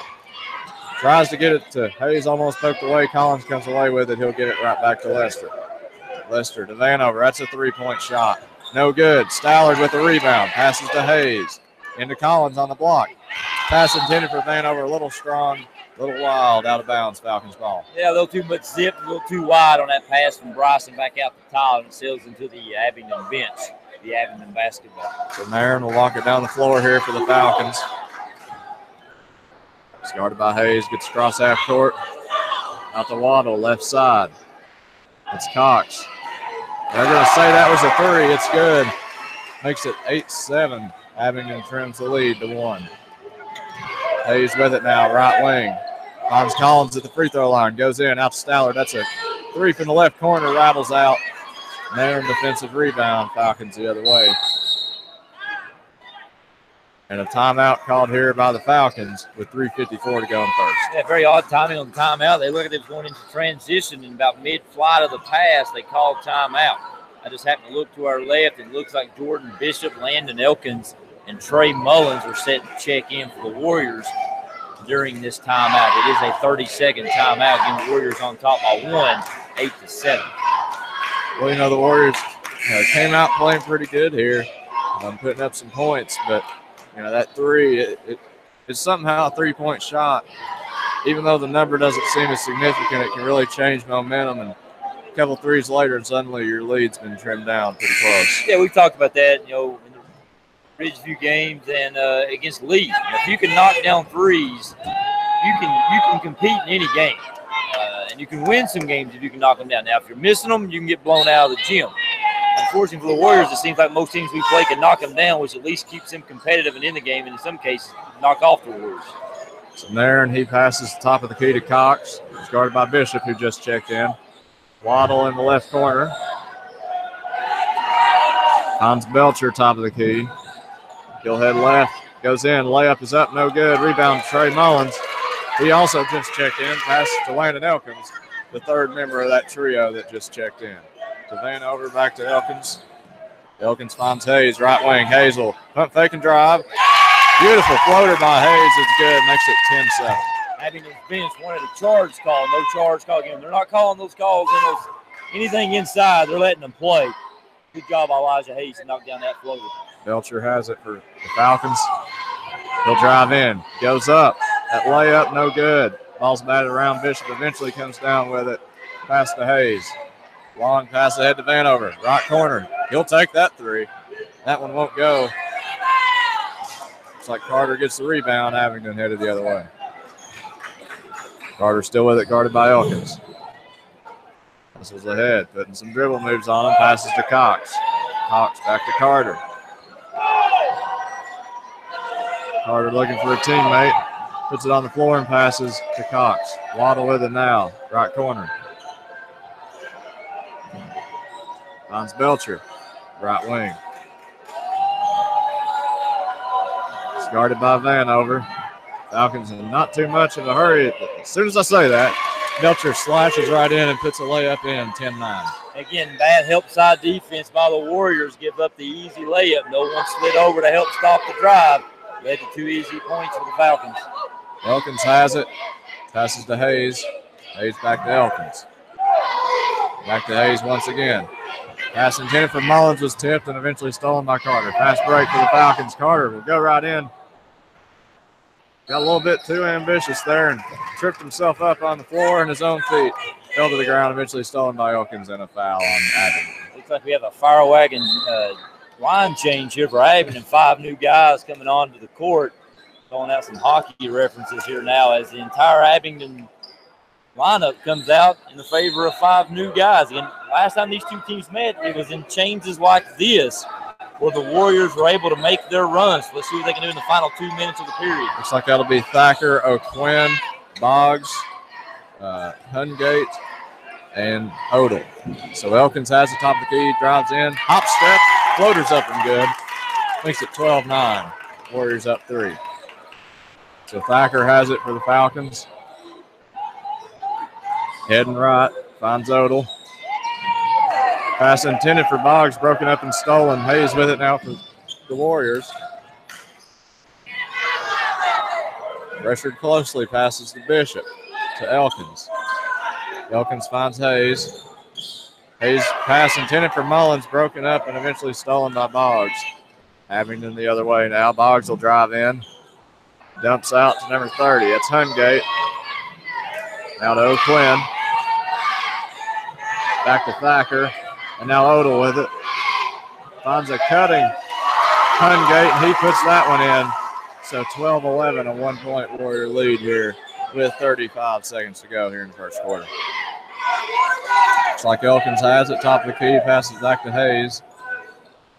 Finds Ben Bricky, who checked in without our noticing, who finds Trey Mullins on a nice pass. Trey puts it up and in 14-11. Slick move by Ben Bricky to do that. So Thacker with it here. He's heading left to the baseline. Passes to Odell. Now to Boggs. Boggs back to Odell. That's a corner three. And that one's good, so it's tied up here at 14 off of that three from Odell. Hayes with it. Finds Bishop. 1 second. Bishop's shot will be good, but it's an air ball. And so after 1 quarter of play, a pretty exciting game here with the boys as well. Similar officiating, as in none, pretty much. Got a tie game, 14-14. Yeah, only two personal fouls so far called. You don't see it too much with the Central Warriors playing an entire quarter, not pick up a personal foul, but that's exactly what just happened. Abingdon subbed in those guys in that final 2 minutes, and as I said, in that first contest, that's where the Central Warriors made their run, and it kind of looked like they might do it again here early on. We scored 2 easy points on that first possession, but then a few sloppy turnovers led to some Abingdon points coming back the other way. Then Odell hits that 3 in the corner, and as we said, Austin, you knock down some threes, you can stay in any ball game. Abingdon knocked down at least 2 that I can recall right there in that first period. Those 2 threes have allowed them to keep this game knotted up at 14 after 8 minutes of play. Looks like Abingdon will stick with those 5 guys a little while longer. See how much more time he can get out of these reserves before he puts his starting unit back in the game. Looks like the Central Warriors will send Bryson Collins, Ben Stowler, Damon Lester, Ben Bricky, and Tyler Vanover back out. So 4/5 of the starting unit for the Central Warriors back on the court. Looks like Ben Bricky in replace of Elijah Hayes. Warriors come out now, picking up full court in a little bit of a zone press. Abingdon breaks the press. 3 ball from the corner is good. That's by number 5, Jake O'Quinn, and Abingdon takes a 3-point lead, their first of the night. Damon Lester now has it at the volleyball line. Abingdon picking up in a 1-2-2 half-court zone. Tyler Vanderbilt with it, spins back into the lane. He dribbles it back out. Will hand it off to Damon Lester. Damon Lester looks at Coach McAmus for a set. Now he dribbles in to his right, finds Ben Bricky on the low post. His shot hits the bottom of the backboard. It's no good. Abingdon gets it, and they're coming back the other way. Thacker has it over on the right-hand side. He finds Hungate. He skips it over to number 5, O'Quinn. His three's a little strong, no good. O'Quinn chases down his own rebound. It's a loose ball under the basket. Abingdon finally comes away with it in the hands of Boggs. Now it's with Thacker. Thacker drives in, kicks it back out to O'Quinn. His 3 is no good. Damon Lester chases down the defensive rebound and races it back ahead. He dumps it into Bryson Collins. He makes the easy layup. Warriors cut the deficit to 17-16. Warriors down by 1. Thacker has it, being guarded by Damon Lester. Warriors in a 2-3 zone. Thacker picks up his dribble, finally kicks it over to the left wing to Boggs. Boggs gives it back to Thacker out past the volleyball line, and Abingdon resets. Into O'Quinn, back out to Boggs, down low now to O'Quinn. He drives in, he makes the easy layup, and he'll be fouled by Ben Bricky. That'll be the Warriors' first team foul on the night, and it sends Abingdon to the line to try to complete the old-fashioned 3-point play as Jake O'Quinn makes the layup and will now head to the free throw line, looking to extend Abingdon's lead to 4. 19-16, early moments here of the second period. Free throw is up and good by O'Quinn. Falcons lead by 4. Damon Lester races up ahead. He penetrates in the lane. Now at the free throw line, he shoots a right-handed floater. It's good. Warriors down by 2, 6:15 left. Abingdon now races it back ahead. Boggs dribbles down the baseline, kicks it back out, and it's stolen away by Damon Lester. Lester now races ahead. Penetrates in, pulls it back out, looks for someone to pass it to, finds Ben Bricky at the top of the key. He drives in, shoots the layup with a little bit of English on it. It falls, and we're tied back at 20, under 6 minutes left in the half. Abingdon now set to put all 5 of the starting unit back in as they squat down here in front of us. Abingdon with the basketball in the hands of O'Quinn. Now back to Thacker, back to O'Quinn. O'Quinn drives in, stops, kicks it back out to Thacker for 3. It hits Southern net. It's good. Abingdon up 23-20. Damon Lester now with it. He crosses half court. Warriors look to run an offense. Abingdon in. They're in a man-to-man defense. Ben Bricky now with it out about 5 feet beyond the arc. Now back to Damon Lester. Back to Ben Stallard. Over to Tyler Van over in the corner. He takes the 3. It's partially deflected. No good. He wants a foul. He will not get it. Abingdon races ahead. Boggs goes up. He's fouled by Bryson Collins on the layup attempt. Shot was no good, but we have a foul.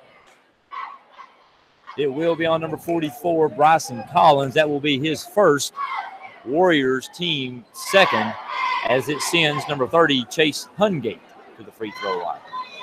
I think I called Boggs' name out, but instead it's Hungate. Hungate's first free throw is good. It stretches the Abingdon lead to 4 as Jordan Bishop and Elijah Hayes check in, replacing Ben Stallard and Bryson Collins. Warriors will now go with a smaller lineup with Ben Bricky, Elijah Hayes, and Jordan Bishop being the taller of the 3 guys on the court. Hungate's second free throw is good. And on that, Kirk Nairn checks back in to replace all 5 Abingdon players that were on the floor, and now we have the 5 starting Falcons back. Tyler Vanover has the ball out on the wing. He kicks it over to Damon Lester.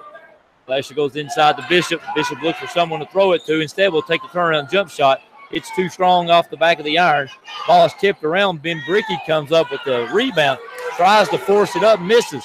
He gets the steal. Another turnaround layup is no good. This time the rebound goes to Belcher, and Ben Bricky gets a little bit too aggressive, bumps into Belcher, and draws the foul. That's going to be Ben Bricky's second personal foul on the Warriors' third team here in the first half. Kirk Nairn now dribbles the ball across half court, being guarded by Elijah Hayes. It's over to Belcher, being guarded by Vanover, past the volleyball line. Now skipped over to number 14, Waddle. Waddle goes inside to Cox. His jump shot's a little too strong, no good. Jordan Bishop skies and gets the rebound. Kicks it up to Elijah Hayes. Right here in front of us, he goes over to Bishop, back to Hayes. Hayes inside to the free throw line to Bishop. His pass inside to Ben Bricky is deflected. It goes out of bounds. Ball will stay with the Warriors, who trail by 5 with 4:17 left in the first half. Tyler Vanover and Ben Bricky will now get a rest as Landon Elkins and Brody Allison checks in. Allison's first action here of the contest. Jordan Bishop tipped the inbounds ball underneath the basket. He does so to Hayes, who skips it over to Lester. Lester takes a few dribbles and now finds Bishop, who goes back to Lester. Lester stutter steps, shoots a floater in the lane. It's good. That cuts the lead to 3 as we reach the halfway mark here of the second period. Warriors trail 25-22. Belcher has it. He skips it over to Nairn on the right wing near the volleyball line. He now skips it over to Waddle on the other side. Abingdon running a little bit of a flex offense here. It now goes to Cox. Cox now gives it to Belcher. Excuse me, that's Carter. Carter drives in. His shot is deflected. Loose ball goes to Jordan Bishop. Now Landon Elkins races ahead. He penetrates in, kicks it to Brody Allison. His three-point attempt comes up short, rebounded by Cox. He kicks it up to Nairn. Nairn now races ahead across half court, being guarded by Elijah Hayes. 3:22 left in the half. Belcher puts the ball on the deck, drives in. As he shoots a layup, Elijah Hayes will be called for a blocking foul, which will send Belcher to the line to shoot 2. 25-22, 3 minutes and 20 seconds left here in the opening half. Belcher takes a few dribbles. He eyes the rim. Ben shoots. Good rotation, good shot. It's good. Abingdon up by 4. Tyler Vanover now checks in, replacing Brody Allison. Belcher gets the ball from the official. Takes a few dribble, has a wide stance. Takes a spin, shot up, good rotation. It's good. Abingdon up by 5. Damon Lester now with it. He dribbles it across half court as the Warriors look to set up their offense. Landon Elkins now has it. He's being guarded closely. Ball goes into Elijah Hayes into the corner, back to Elkins. Elkins dribbles it around, looks for someone to throw it to, hits Hayes inside the free throw line. His jump shot's no good. Bishop tips it, can't come away with the rebound. Finally, it settles in the hands of Nairn. Nairn kicks it up to Belcher. Belcher races ahead, kicks it up to the corner to River Carter. Carter penetrates baseline, skips it across court. Shot by Nairn, the deep three. It's good. Abingdon now up by 8, the biggest lead of the night. Damon Lester races it back up ahead, picks it up the volleyball line, hits Landon Elkins. He penetrates in, kicks it inside the Bishop. His reverse layup hits nothing. Elijah Hayes tries to chase down the rebound, but it goes out of bounds. Ball goes back to Abingdon. As we've seen in 2 contests now, Abingdon's not much on small substitutions. It's 5 in, 5 out. And it appears I need to correct myself. I thought the ball went out of bounds on the Warriors. It's actually going to be out of bounds on the Abingdon Falcons. So the ball will stay with the Warriors. Damon Lester has it on a dangerous pass out beyond the three-point line. It finally settles in the hands of Tyler Vanover, who drains the three from the corner. Warriors cut the deficit to 5, 2:20 left in the half. Here come the Falcons down the court. Number 22, Brant Boggs, tries to force up a shot. Instead, he'll draw a foul on number 20, Jordan Bishop, and it kind of really contradicts what we've seen tonight, Austin. A lot of times tonight that's not been called a foul. It looked like Bishop got mostly ball. Yeah, there was some contact there, but from what we've seen, that hasn't been called much tonight. But as they say, the ball doesn't lie. As Brant Boggs' first free throw attempt rattles in and out. So the lead will stay at 5 as Trey Mullins checks in to replace Damon Lester. We'll have to assume he will not be at the same position.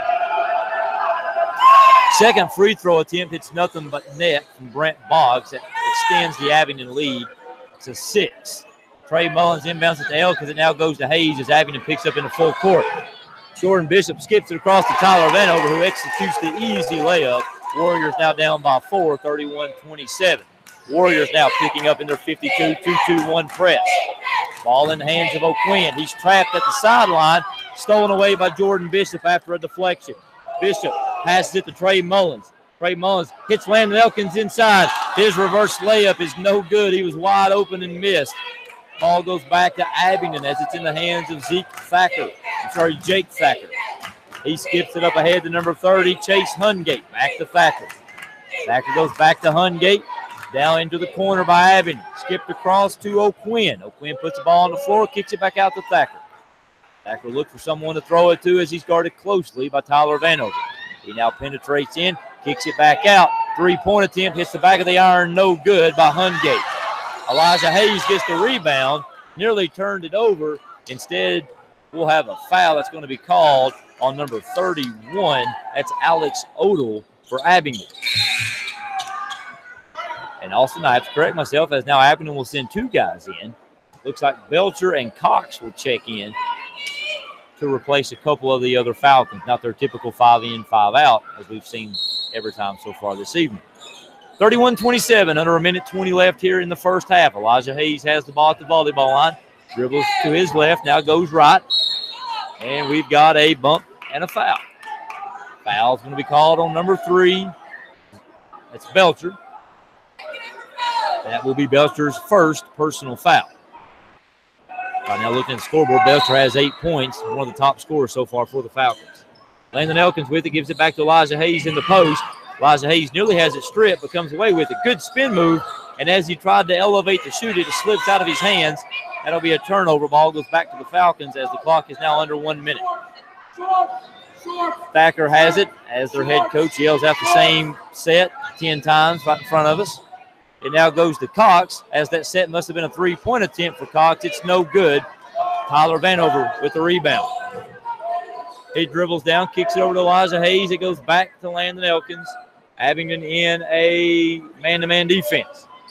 Coach McCamus calls out the set. Elkins passes it over to Elijah Hayes into the corner to Jordan Bishop. Bishop thought about shooting it, opted otherwise. No look pass from Elijah Hayes to Vanover, who dribbles in, kicks it out to Elkins. Elkins' floater is way short. It hits nothing, sails out of bounds. Ball goes back to Abingdon with 20.5 seconds left in the first half. Warriors come out in the 2-2-1 press here with the final 20 seconds. Hungate with it. He dribbles to his left, splits the trap. He's tripped by Elijah Hayes. That will be Hayes' second personal foul with 16 and a half seconds left. That'll be the 16th foul, so Abingdon will not quite go to the free throw line just yet as Ben Brickey set to check in. He will take Elijah Hayes' place as Hayes just picked up that second personal foul. But Coach McCamus opting to keep him out of foul trouble, not pick up a costly third here in the latter stages of the half. Ball over in the hands of O'Quinn. O'Quinn dribbles over, hands it off to Thacker. Under 10 seconds left. Thacker dribbles it back out. Abingdon looking to take the last shot. Now over to Cox. Cox goes to the corner to Hungate. His three is airballed. Bishop tries to heave it full court. It comes up way short. And with that buzzer, the first half is over. The Abingdon Falcons lead the Central Warriors by a score of 31-27. Austin a little sloppy there at times. Central not getting some of the shots to fall. Abingdon knocked down a couple of threes to help give them this 4-point lead as we go into the half. Again, Abingdon up 31-27. What's your thoughts so far?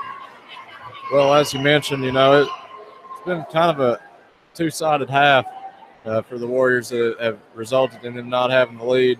They've had a few moments where they've got a little bit sloppy as far as passing the ball. They do. It's not really a pass. It's more of a handoff, but sometimes there's a couple times there in the fast break, they try to hand it off. Somebody was a little bit out of place, and it'd be a loose ball and result in turnover. And then on top of that, classic cheerleaders always got to have their loud music, but the Warriors are doing good on offense and getting looks, getting high percentage looks, but I don't know what it is about them. They're able to get the looks, but then they just have trouble getting it to fall through the net. That's really been the story so far. Their offense has been able to flow well and get them looks. They're just not falling. Been a little bit sloppy, and Abingdon's hit definitely more threes than Central, but not a few threes here, and it gives them a 4-point lead. Yeah, that's the big space. The Central Warriors want to push the ball up and down the court, and you're going to have some mistakes when that happens. Anytime you try to play a faster-paced game, you're going to have some sloppy play, you're going to have some turnovers. You're going to get some open shots, and that's kind of what the Warriors' offense is predicated on. Up and down the court, try to get some open shots, hope you make them, hope you get some easy shots in transition.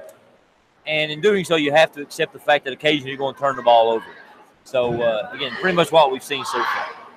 Looks like we got 8.5 minutes left here, Austin. So while the cheerleaders for Abingdon are out here on the court, I say we step aside and we'll try to get you guys some stats. And we'll come back here in about 5 or 6 minutes.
right, welcome back, everybody. Got about 2 minutes and 40 seconds till this second half gets underway here at Abingdon High School. I'm Austin Erie. I'm joined by Chris Wilson.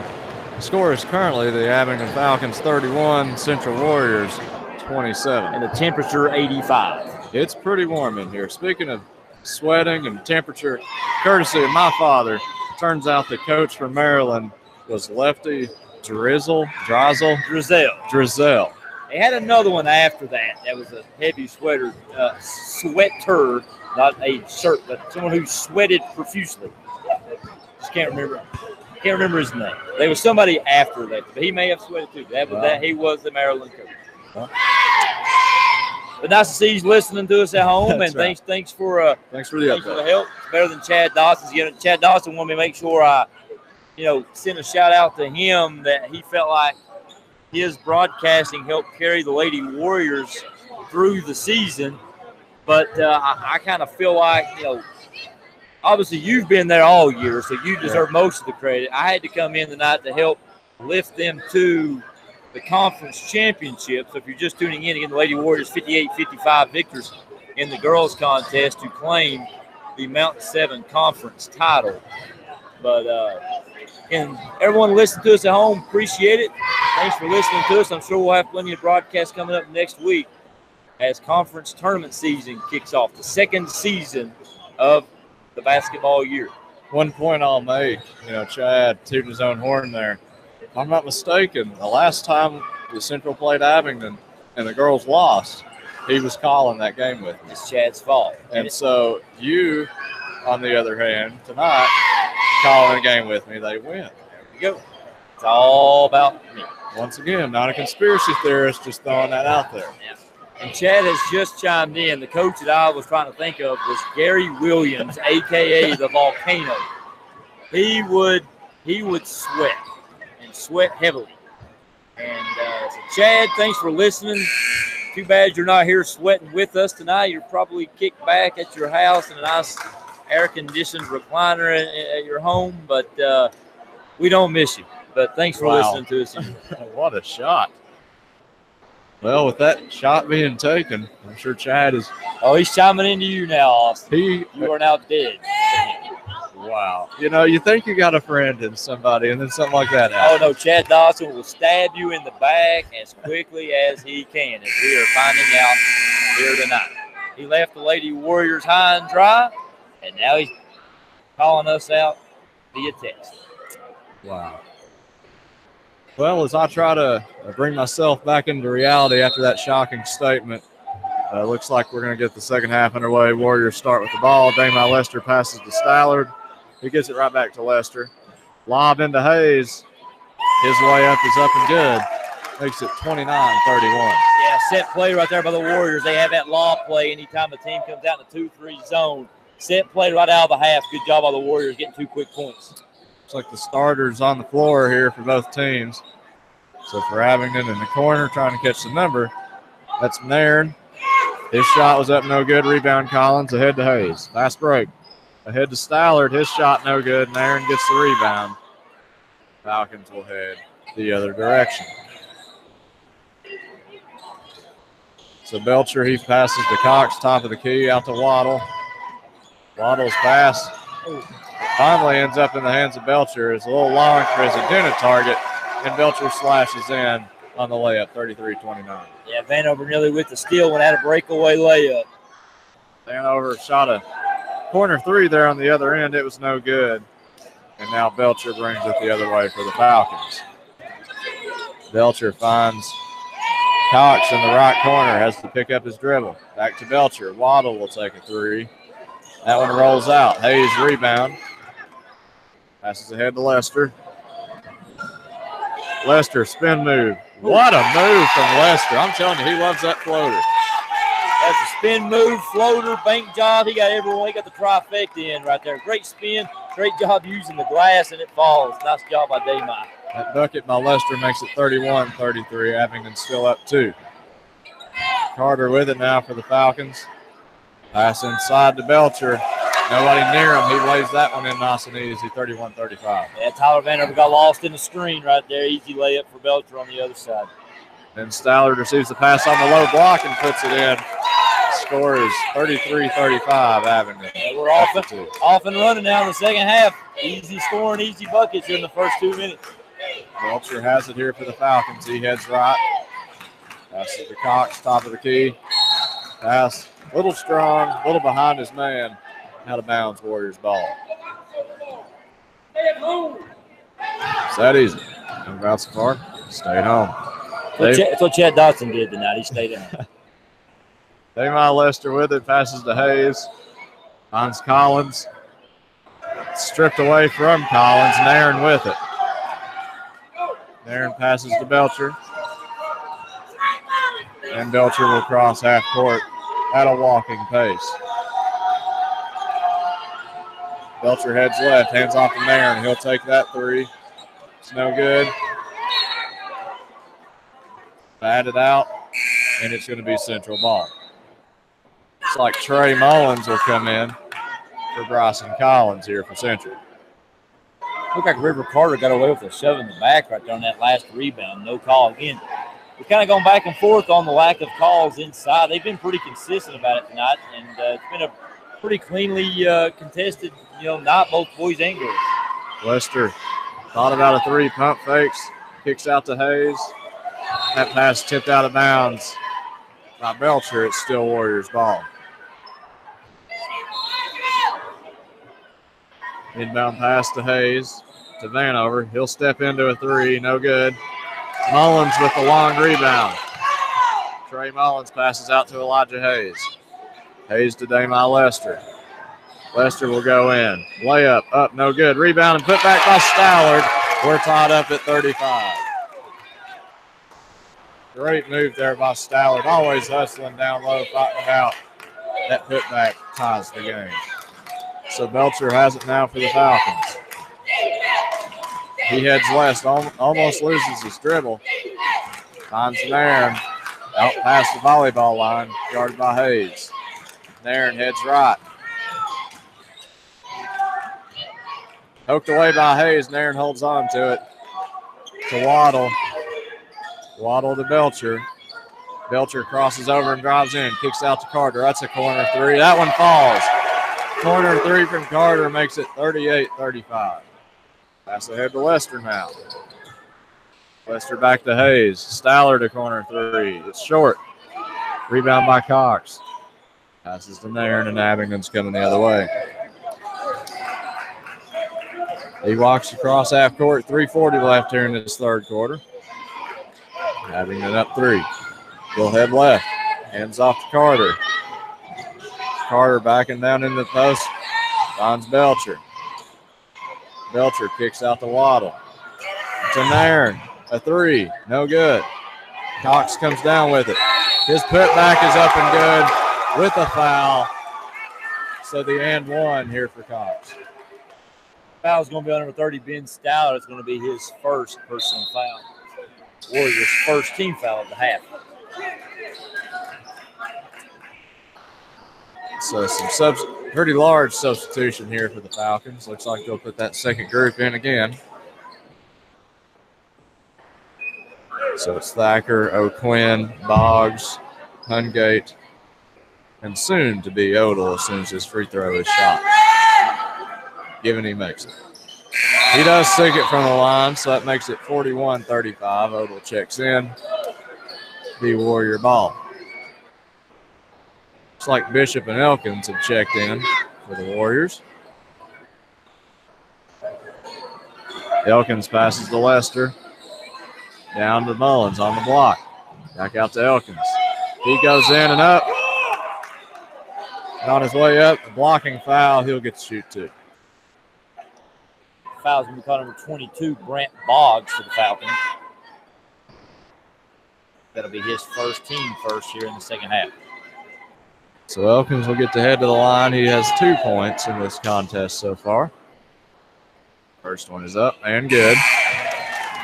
Makes it 41-36. Ben Brickey comes in for Trey Mullins.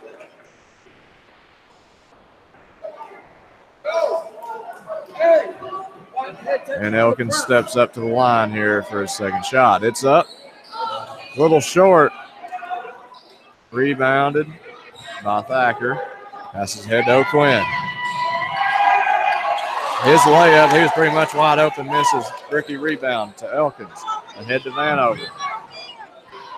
Vanover back to Elkins, to Lester. Lester back to Elkins, top of the key at the volleyball line. Back to Lester. To Bishop at the elbow. That shot is up, a little bit short. Ricky rebound. The shot was up by Elkins. That one's no good as well. Lester puts up a mid-range shot. That's no good. And Odell comes away with the rebound and a timeout called by the Falcons. Yeah, wild little series of events right there. Ben Brickey got the rebound. Looked like he was right underneath the basket. Looked like he had an attempt to go up and try to score strong. And somehow or another got kind of pushed in behind the basket. And when he jumped, he didn't have a shot angle. And he had to try to throw it to someone. Ball got kind of loose, juggled around right there. Damon Lester had a shot. Had a couple of chances right there. Couldn't get nothing to fall. Abingdon came down with the rebound and elects to call timeout to sort of reset and get everything resettled back with 2:25 left here in the third period. Warriors trailing by 5. Well, Central's just on the edge of getting back in this one. They just can't get anything to fall. Same story as the first half. They're getting looks. They just can't get anything to fall. And Abingdon they're not scoring on a hot streak here, but they're putting in a bucket every now and then, and it's cushioning their lead. And this is the unit, as I've said several times, that the Warriors were able to make their run. Last time Abingdon in the first contest at Central, we were able to make that run with this second unit of guys on the court. Since that time, the second unit for Abingdon has stepped up their game. And truth be told, they're probably outplaying the Warriors tonight. The second unit has, if nothing else, kept the game at bay. And if not just at bay, they've been able to outplay the Warriors and extend the lead. Well, Abingdon with it. It's Thacker receiving the inbound pass. He's guarded closely by Elkins. Spin move, gets across half court. Thacker crosses over. Some great dribbling, passes to O'Quinn. O'Quinn falls. Lester comes away with it. Fast break here for the Warriors. Pass out to Vanover. He'll take that three-point shot. It's short. Boggs rebound. Falcons the other way. He'll pass ahead to O'Quinn. Fast break. O'Quinn goes up against Brickey. A block and foul on Ben Brickey. And O'Quinn, will get 2 at the line. Actually, the ball actually went in, so it's going to be an and-one situation. Yeah, he actually made the shot. So it's going to be a block and foul on Ben Brickey, his third personal. And it's going to be an and-one situation right here by O'Quinn with a chance to stretch this lead from 7 to 8. Looks like Hayes came in for Vanover, and free throw is good from O'Quinn. Makes it 44-36. Elkins passes ahead to Hayes. Back to Elkins to Lester, left wing. Lester back to Elkins, top of the key. Passes back to Lester. Lester drives in towards the free throw line and kicks out to Hayes. Bullet pass from Hayes into Ben Brickey, but it's poked loose. I think they're going to get a reach-in foul. We'll see who it's on. That'll be on Boggs. And that'll be Boggs' second. Foul was on the floor, so it looks like Lester's looking inbound. Tries to get it into Ben Brickey. Ball's on the floor. Ben wrapped up. It's a jump ball. Abingdon's basketball as well. So that's basically, in essence, just a turnover by the Warriors. Looked to me like whoever it was for Abingdon that tied that ball up had more of Ben Brickey's arm than the basketball.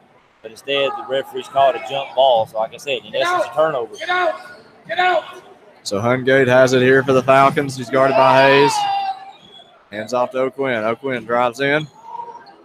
Passes to the corner. May have stepped out of bounds there. That was Odell, so Central will gain possession. It looked like it slipped out of Odell's hands on that baseline pass.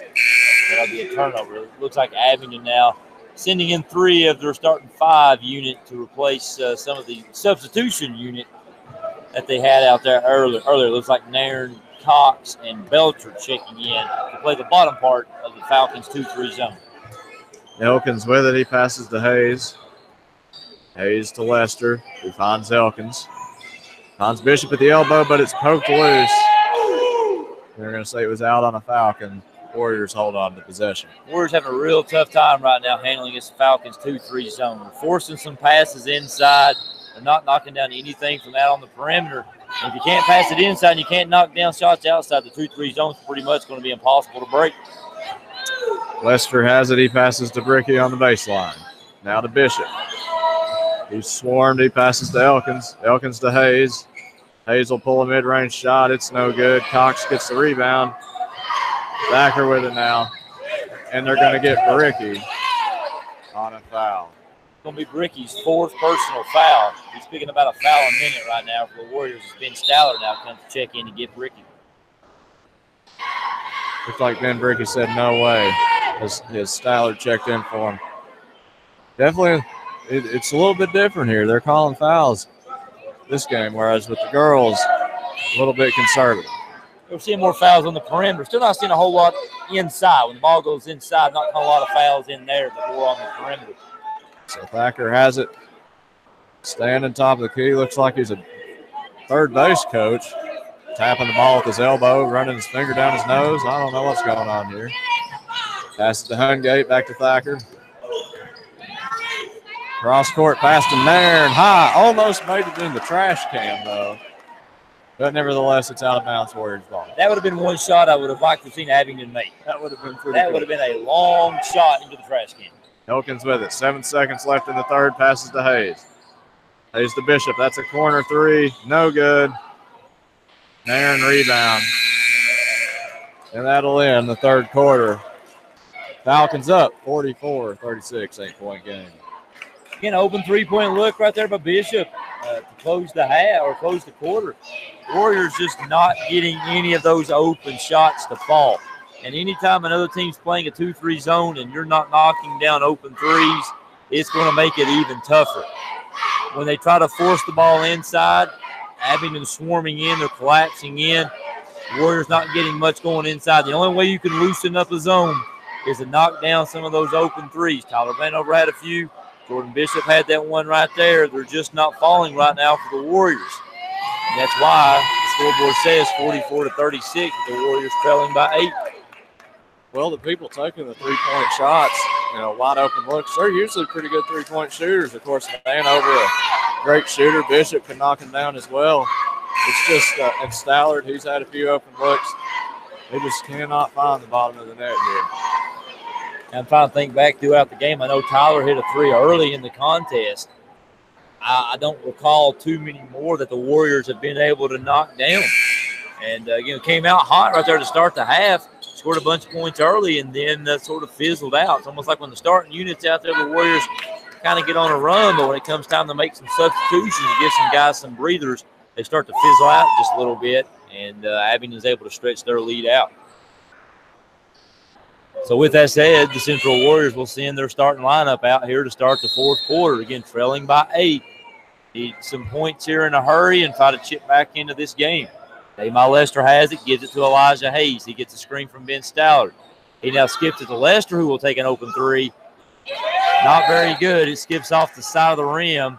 Ben Stallard deflects it. It goes out of bounds. So 12 seconds into the half, Warriors get a three, but it's going to go back to the Falcons. Thacker has it, passes it up to Hungate. Nearly an over the back right there, but no call. Ball goes back to Thacker, now to Belcher. Belcher has it poked away from behind, but it stays with the Falcons. Hungate over to Cox for three. That's good. And Abingdon now has a double-digit lead, the largest of the night, as they lead 47-36. Elijah Hayes tries to force it inside to Bryson Collins. It's deflected off the hands of Cox as he tries to save it for his team. Was unable to do so, so it will stay with the Warriors. And Abingdon, biggest lead of the night by either team, lead by 11, 47-36, 7:21 in the fourth quarter. Elijah Hayes looking for someone to inbound it to. He could not. Gets the 5-second call, so that's essentially 2 turnovers by the Warriors here in the first 39 seconds of the fourth quarter. Something you cannot have happen when you're trailing by 8, now 11. Thacker has it. He throws it over to Hungate right here in front of us. Damon Lester tries to cut him off. He's unable to do so. Naird gets the ball. He skips it back out to Thacker. Goes into Hungate. Hungate over to Nairn. Nairn cut off by Bryson Collins. And they're going to call Nairn for a traveling violation on the baseline. That's a turnover by the Falcons. It goes back to the Warriors. And 7:01 left. Warriors trail by 11. Damon Lester with it. Dribbles it to the volleyball line. Skips it over to Tyler Vanover. Vanover over to Hayes. Hayes inside to Bryson Collins. He's double teamed. Skips it back out to Damon Lester over on the opposite corner. Goes back into Bryson Collins. He's trapped. He finds Ben Stallard. His layup hits the back of the iron. It's no good. And here comes Belcher. Belcher penetrates in. His layup is no good. And we have a blocking call that's going to be called on Damon Lester. Austin looked a lot like the possession on the other side, and the Warriors did not get the call. But the Abingdon Falcons will get the call on this side as Damon Lester is called for the foul. That was in Belcher for the free throw line for 2. Coach McCamus wants a timeout to talk to the official and to his team, with the Warriors trailing by 11 with 6:36 left. I don't know the exact number, but it has been a hot minute since the Warriors have got one to fall. I think that the second that they see that they can make a shot, they'll get back into the rhythm here, but they're just not looking like themselves. They're collapsing on defense in ways they usually don't. Offensively, they're starting to crumble, and they just, even when they get good looks close to the basket, it's like there's a curse or something because they cannot get anything to fall. Yeah, like we said, they're getting good looks, and they're just not falling. And as you said, one shot, they can just get one of them to fall. Maybe somebody can get in the rhythm, get a little hot, and we can chip away at it. But again, they're down by 11 right now. Belcher getting ready to step up to the free throw line here after this timeout with a chance to extend that lead. And you have to start getting a little bit concerned if some of these shots don't go in. We're starting to run out of time. And this is a key matchup here for the Warriors. A win would definitely clinch third place in the conference and give the Warriors an outside shot at potentially second, depending on what happens with Union. A loss tonight, again, they could still finish third. I'd have to look at the overall standings. It could, drop them somewhat, but we'll just have to wait and see how that plays out. Again, 6:36 still left. Warriors hoping to still come back in this one, but running out of time. Belcher's first free throw after the timeout is good. That gives Abingdon a 12-point lead, 48-36. Belcher gets it again, wide stance, spins it a couple of times. His second attempt is good as well. Abingdon now up by 13. Tyler Vanover with it on the left wing. He tries to force it into Ben Stallard. Narrowly turned over, deflected out of bounds by Hungate. Ball will stay with the Warriors. Almost as though the Warriors were trying to force it inside, and the pass just is not there. Can't knock down the open threes, trying to force it inside, and neither one of those opportunities or options are really working. Elijah Hayes inbounds it to Jordan Bishop. He has a layup. It's too strong. It's no good. Belcher now has it, races ahead, finds River Carter. River converts the layup, and it's now a 15-point game. 6:15 left. Lester has it. He kicks it out to Tyler Vanover. He penetrates in, leaves his feet, but finds Lester. Lester penetrates, throws it up. It nearly hit the top of the backboard, almost went over the backboard. No good. River Carter, one-handed bounce pass over to Hungate. There's nobody there. It was a 1-on-5 situation, and Hungate was able to throw it off of the legs of one of the Warriors players. It travels out of bounds. Ball will stay with Abingdon with exactly 6 minutes left in the fourth quarter. And while the Warriors wanted a foul caught on that last shot by Lester, it nearly went over the backboard. No call, no foul. Abingdon gets it now in the hands of Belcher at the volleyball line, being guarded by Elkins. Belcher drives in with his left, pump fakes, and I thought he might have moved his feet too much, but they don't call it. Instead, they're going to call a foul on number 15, Landon Elkins. It's going to be the 6th team foul, and Austin, that one looked a little tight, a little chippy there. Falcons looking to inbound it. Thacker finally finds Carter out at the volleyball line, being guarded by Vanover. Carter kicks it up, and there's nobody there. It sails out of bounds in front of the Abingdon bench. Ball goes back to the Warriors. 5:48 left. Warriors going to have to find something that resembles an offense. A lot of people behind us encouraging the team to make some layups, make some shots. I'm sure they're trying. I don't think they're missing them on purpose. Perhaps their words of encouragement will be what the Warriors need to finally get one to fall. Damon Lester now has it. He crosses the half-court line, finds Tyler Vanover. Back to Lester at the top of the key. He dribbles it around the perimeter and gives it to Elijah Hayes. Hayes tries to get the Vanover in the corner, but he's not open. Has to hit Lester. Lester gets it back up to Elijah Hayes, over to Vanover. Vanover is called for the travel. And that will turn it back over to Abingdon with 5:29 left. Belcher inbounds it to number 5. That is O'Quinn. O'Quinn races across the volleyball line, penetrates in, tries to kick it out. Elijah Hayes deflects it, tips it out of bounds. Ball stays with Abingdon under their own basket. It's going to be Thacker set to inbound the basketball. Looks for someone to throw it to. Not finding anyone yet. And he threw it to me. I was open, but I couldn't shoot it. Didn't quite catch it either. Didn't quite catch it. It's hard to talk, protect your drink, protect the mic, and all that. I was ready. I was hoping I was going to pass it to you. I'm a team player, Austin. Unlike our buddy Chad Dotson. Chad wouldn't have caught that ball. Hey, Chad would not have caught that. Chad would not. He probably ducked out of the way. He would have ducked, got out of the way. As he told me last night, maybe even screamed like a girl. But again, enough on Chad. Enough about the Heat. Enough about Chad. Right now, the concern is the Warriors trailing by 15 with just under 5.5 minutes left in this ball game. Also, the Warriors have to find something that resembles an offense. I looked over at Coach McCandless just now. It looked like he just sort of threw his hands up like, guys, I don't know what you need me to do. Somebody's got to knock down an open shot. It's almost like I can draw up a set. I can do what we need to, but if you don't make the shot, it doesn't matter. That's kind of the mode we're in right now. We're not making any shots. We're forcing the issue, which is leading to some silly turnovers. Yep. Landon Elkins has it. He crosses the half-court line. Again, Abingdon in the zone. No reason to switch right now. Landon Elkins tries to throw it to Tyler Vanover in the corner. It's tipped out of bounds by O'Quinn. Stays with the Warriors in the corner near their own basket in front of the Warriors bench. Elijah Hayes inbounds it to Thacker for Abingdon. Thacker now has it. He crosses half court. Ben Staller guarding him. Thacker dribbles to his right, goes behind the back, kicks it over to number 22 for Abingdon. Now goes over to O'Quinn, or Odell, I'm sorry, in the corner. Back cut. It's good. Layup, number 5, Jake O'Quinn with the layup. Abingdon now up by 17. Landon Elkins now has it. Abingdon sagging back into the zone. Ball goes to Bryson Collins. He loses control of it. It's stolen by Belcher. Things really starting to look bleak now for the Warriors with 4:35 left.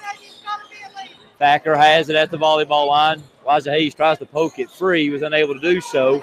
Thacker's layup is no good. Elijah Hayes up to Vanover. Vanover drives in.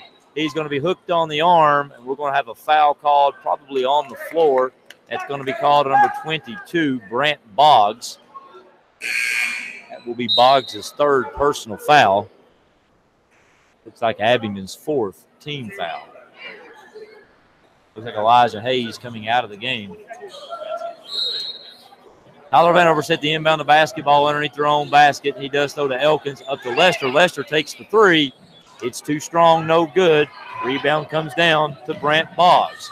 Boggs kicks it back to O'Quinn, who crosses half court, gives it up to Thacker.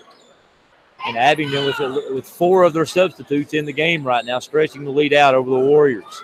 Thacker dribbles around the perimeter, gives it over to Belcher. Belcher nearly loses control of it, keeps control, kicks it over in the corner to Odell. The ball is tipped out of bounds by Bryson Collins. It will stay with the Abingdon Falcons as we've reached just past the halfway mark of the 4th quarter. Thacker set the inbound the ball to our right in front of the Abingdon bench, and he does so. Ball now in the hands of Boggs. Boggs skips it over to O'Quinn. He takes the 3. It's short, no good. Ben Staller comes down with the rebound and gives it to Elkins. Elkins races it up ahead, kicks it to Vanover. Vanover decides not to shoot. He penetrates in. He loses control of it. It's deflected out of bounds. We're going to say last touch by Abingdon. It was off the hands of Jake O'Quinn. Ball will stay with the Warriors. Kirk Nairn set the check in. Trent Cox comes in. And Chase Hungate checking in for the Falcons. 3:35 left. Abingdon up 53-36. Quick stoppage of play right now as 3 Abingdon players and an official gather underneath the Warriors' basket to dry up some sweat or perhaps some condensation. I can't figure out why people would be sweating tonight, Austin, but they are out here on the court. Tyler Vanner with it, goes between the legs a few times and kicks it over to Landon Elkins. Inside the Ben Stallard. Ben Stallard takes the free throw range jump shot. It's air ball, no good. Bryson Collins saves it, throws it off the legs of an Abingdon player.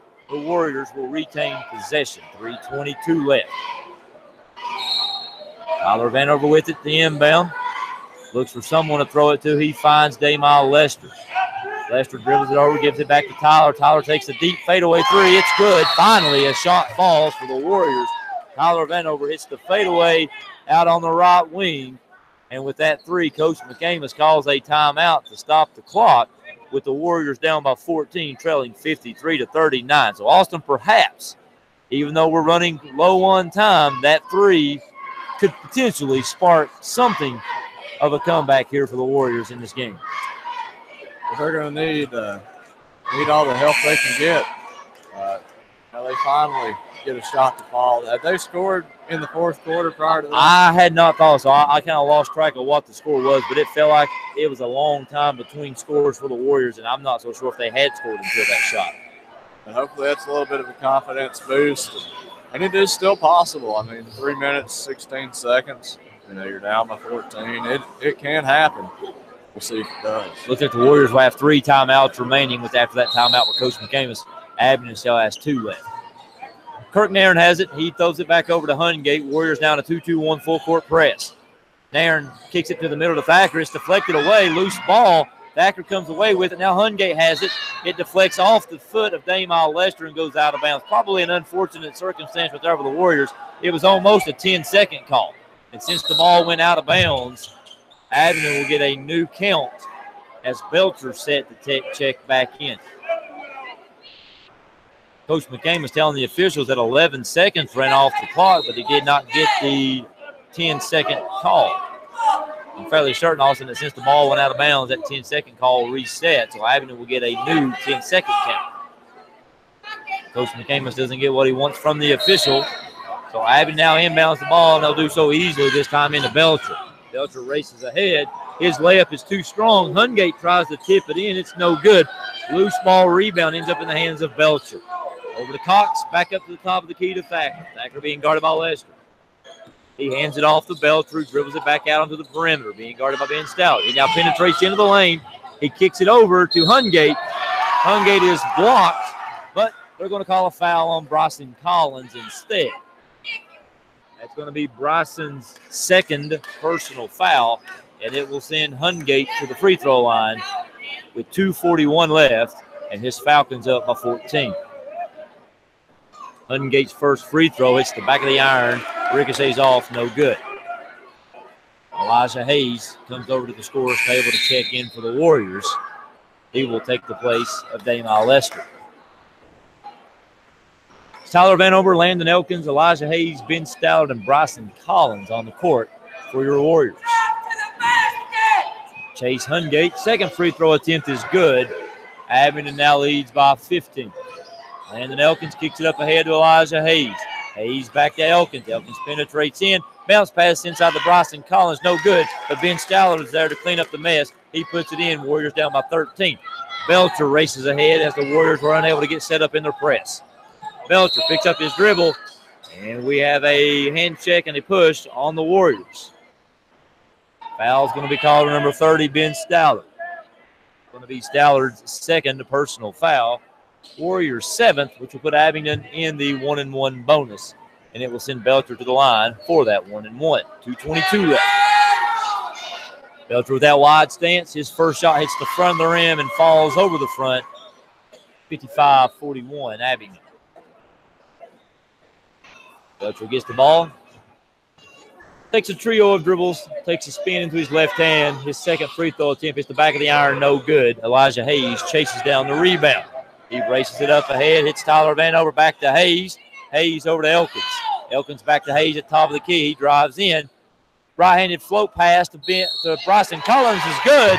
Bryson Collins makes the layup and is fouled. Foul is going to be called on number 11. That's Cox for Abingdon. So Bryson Collins now will go to the line to try to complete the three-point play. If successful, he'll cut the lead down to 11. And we have 2 minutes and 10 seconds remaining in this contest. Warriors looking to try to find a way to chip away. Bryson Collins finally receives the ball from the official. Takes a couple of dribbles, eyes the rim. His free throw attempt is good. Warriors now down by 11. Hungate set the inbound as the Warriors now pick up in full court man-to-man press. Hungate throws a baseball pass to half court to Cox. He catches it, gives it back to Hungate. Hungate is fouled immediately. Foul is going to be called on number 30, Ben Stallard. Be Ben's third personal foul. The Warriors' eighth team foul. Again, still in the single bonus. 55-44, 2:06 left in the contest. Hungate to the line, shooting 1-1. His first attempt hits the front of the rim, hits the back of the rim, and falls. 56-44. That hit every possible inch of the rim that it needed to fall out, but he gets the shooter's touch and it falls. He'll get a second attempt.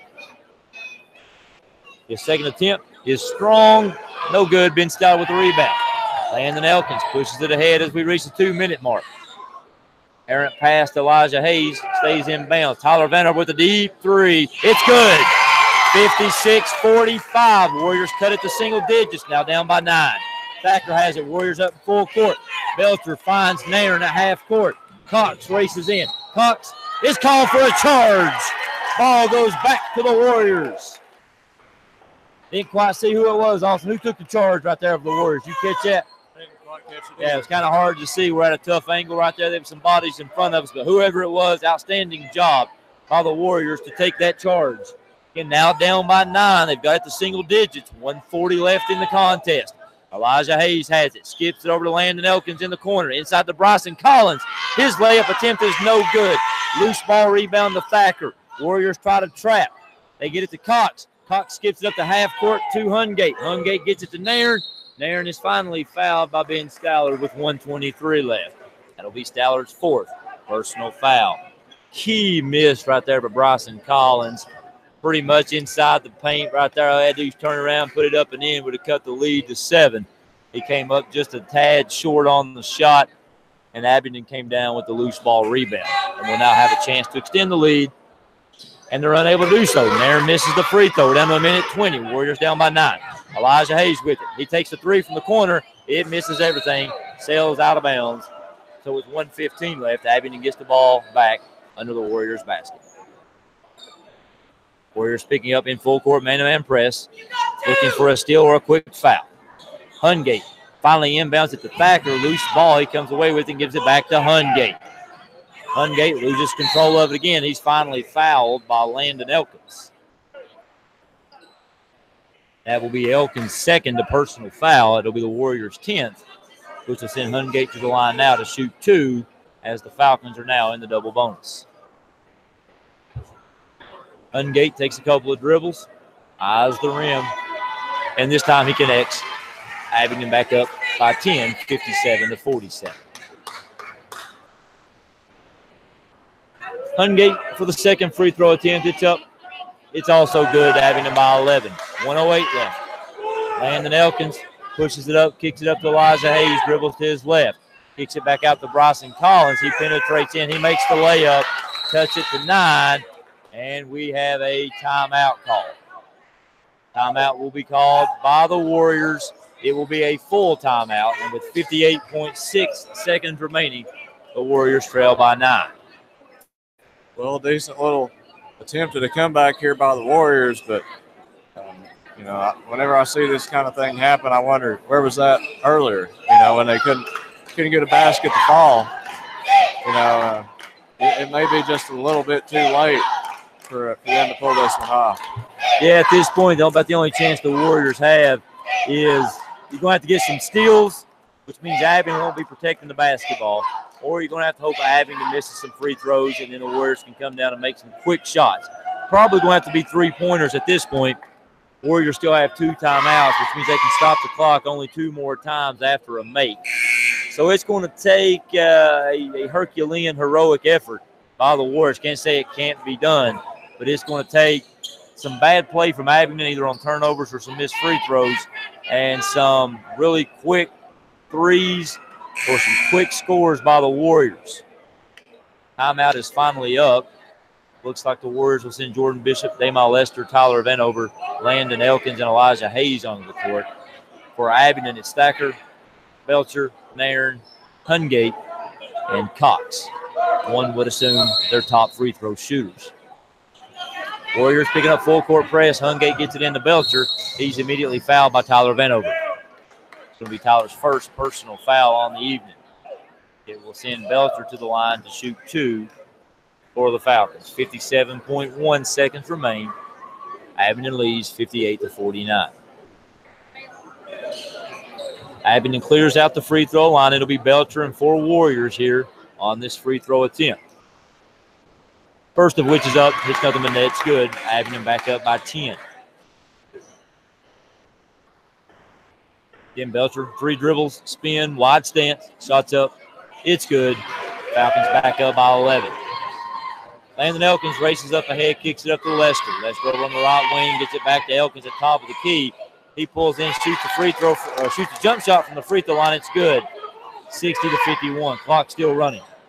Hungate inbounds it to Belcher. Belcher races ahead. Landon Elkins reaches from behind and gets the foul. Abingdon fans a little bit upset as the 2 players kind of get tangled up. Belcher hits the floor hard. Nothing malicious, nothing of ill intent right there. Just a hustle play, 2 guys hustling down the court. The whistle blew. They got their feet tripped up a little bit. Belcher hit the floor hard. But again, nothing malicious to warrant anything more than a personal foul. It will send Belcher to the line to shoot 2. 40.3 seconds left. Warriors still down by 9. Belcher, 3 dribbles and a spin. Wide stance. Shots up. It's good. 61-51. Second free throw attempt. Deja vu, 3 dribbles, a spin, wide stance, shots up. It crawls and it falls. It's good. Abingdon up by 11. And the Falcons want a timeout. With 40.3 seconds left, the Falcons lead 62-51. So Austin, at this point, I know I said it's going to take a heroic Herculean effort, as it looks like the Falcons are going to call this timeout to clear some of their bench and get some guys in who haven't been in. We can start looking towards next week. From what I've gathered, still the Warriors will get a home game come Monday. Again, the conference tournament for the boys starts Monday. For the girls, fairly certain it begins Tuesday. If seeds hold and the Warriors clinch 3rd place, get this, they'll get a rematch with the Wolfpack of Ridgeview. I was talking to one of the assistants, and he said, if that matchup happens, it's hard to beat a team 3 times. It's just odd that the team that's done the 2 wins is the worst of the 2 seeds, as Ridgeview will come in that contest as a 6 seed, and the Warriors will be the 3 seed, and the Warriors looking to get that first win against the Wolfpack. Again, that's just all speculation. We don't know if that's how it's going to break down for sure, but that's how it is coming into the night, and that's how it would hold if that stuck. Warriors inbound the basketball. Landon Elkins has it. He dribbles it up rather calmly, crosses half-court line, dribbles in, kicks it out to Tyler Vanover. He takes another fadeaway 3. It rattles out, no good. Elijah Hayes, tip-in rebound. It crawls out, no good. Finally rebounded by Nairn of the Falcons, and he's wrapped up by Damon Lester with 23.3 seconds to go. And that will send Nairn to the free throw line. We do have some substitutions here for Abingdon. Number 33, James Whited, has checked in.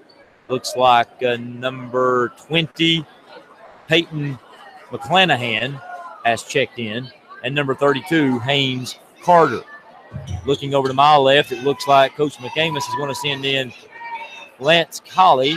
And fresh up from the JV squad, Ethan Mullins and Logan Mullins will get their first varsity action of the season here tonight. So for the Warriors, we have Tyler Vanover, Lance Colley, Elijah Hayes, Logan Mullins wearing number 42, and Ethan Mullins dressed in number 40 for the Warriors. Nairn's second free throw attempt is good. It's 63-51. Tyler Vanover has it. He drives in, tries to find someone to pass it to. He hits the floor. Ethan Mullins has it to Elijah Hayes.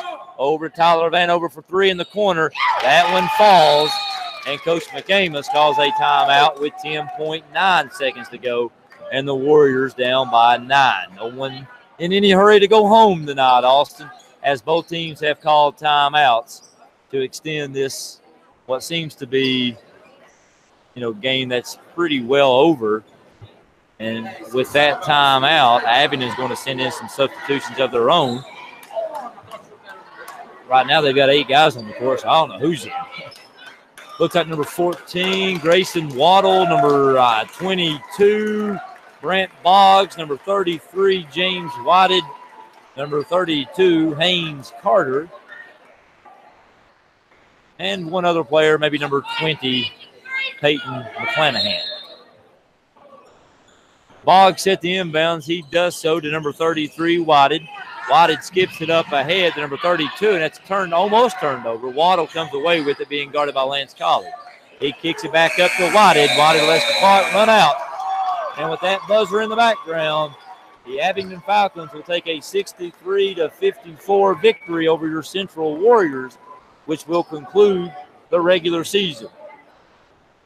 Hard-fought game, also. I thought both teams played hard, but just unfortunate for the Warriors, just could not get anything to fall. That 2-3 zone that Abingdon played all night for the most part just really kept Central out of sorts.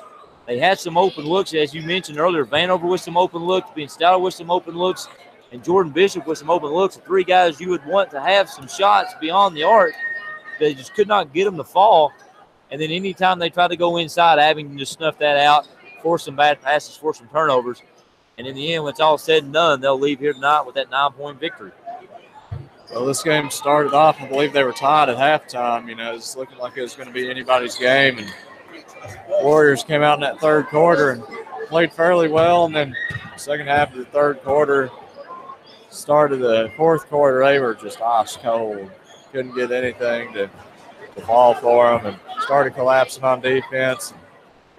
And really this little run they put together at the end of the game, if it had came earlier in the fourth quarter, they very well could have won this game, but nevertheless, they come up just a little bit short here tonight, and that concludes their regular season. Yeah, got a little post-game activity going on right here in front of us. We had a good halftime show tonight as some of the Abingdon choir came out and performed a little hand job for their upcoming Grease performance. But I don't want to comment on what's going on right now on the court, but how these things get a little heated. It's been a hot night, and obviously some things are still carrying over post-game. But again, Warriors will be back in action Monday. The big win against Union the other night. You hate to see them, in the regular season after that win coming into the night and kind of lose a little bit of that momentum as you go into the conference tournament. And it's a conference tournament. Again, you got Gate City at the top, clearly. But from what I've gathered, and you got Lee at the bottom. 2 through 6, also, it's anybody's game. We beat Union twice. Ridgeview beat us twice. We split with Abingdon. We split with Battle. I mean, it's anybody's game for second place right now. So whichever team gets clicking, I guess, next week will be the team that, can say, hey, we get to play Gate City and see what we can do against them, next Friday in that championship game. And, again, 2 through 6, it's anybody's game. Well, if you're the Warriors, they've had some tough losses here as of late.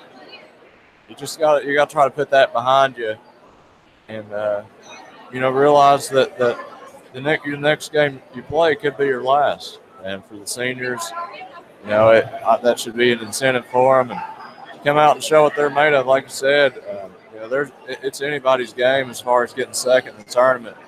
I mean, somebody might knock off Gate City. Who knows? I mean, it's unlikely, but never count anybody out. But it's been an interesting season. It'll be interesting to see how the tournament plays out next week. Yep. So, again, I guess Monday night we'll be back in action. I'm pretty fairly certain that game will tip off at 6. It'll just be a boys' game only.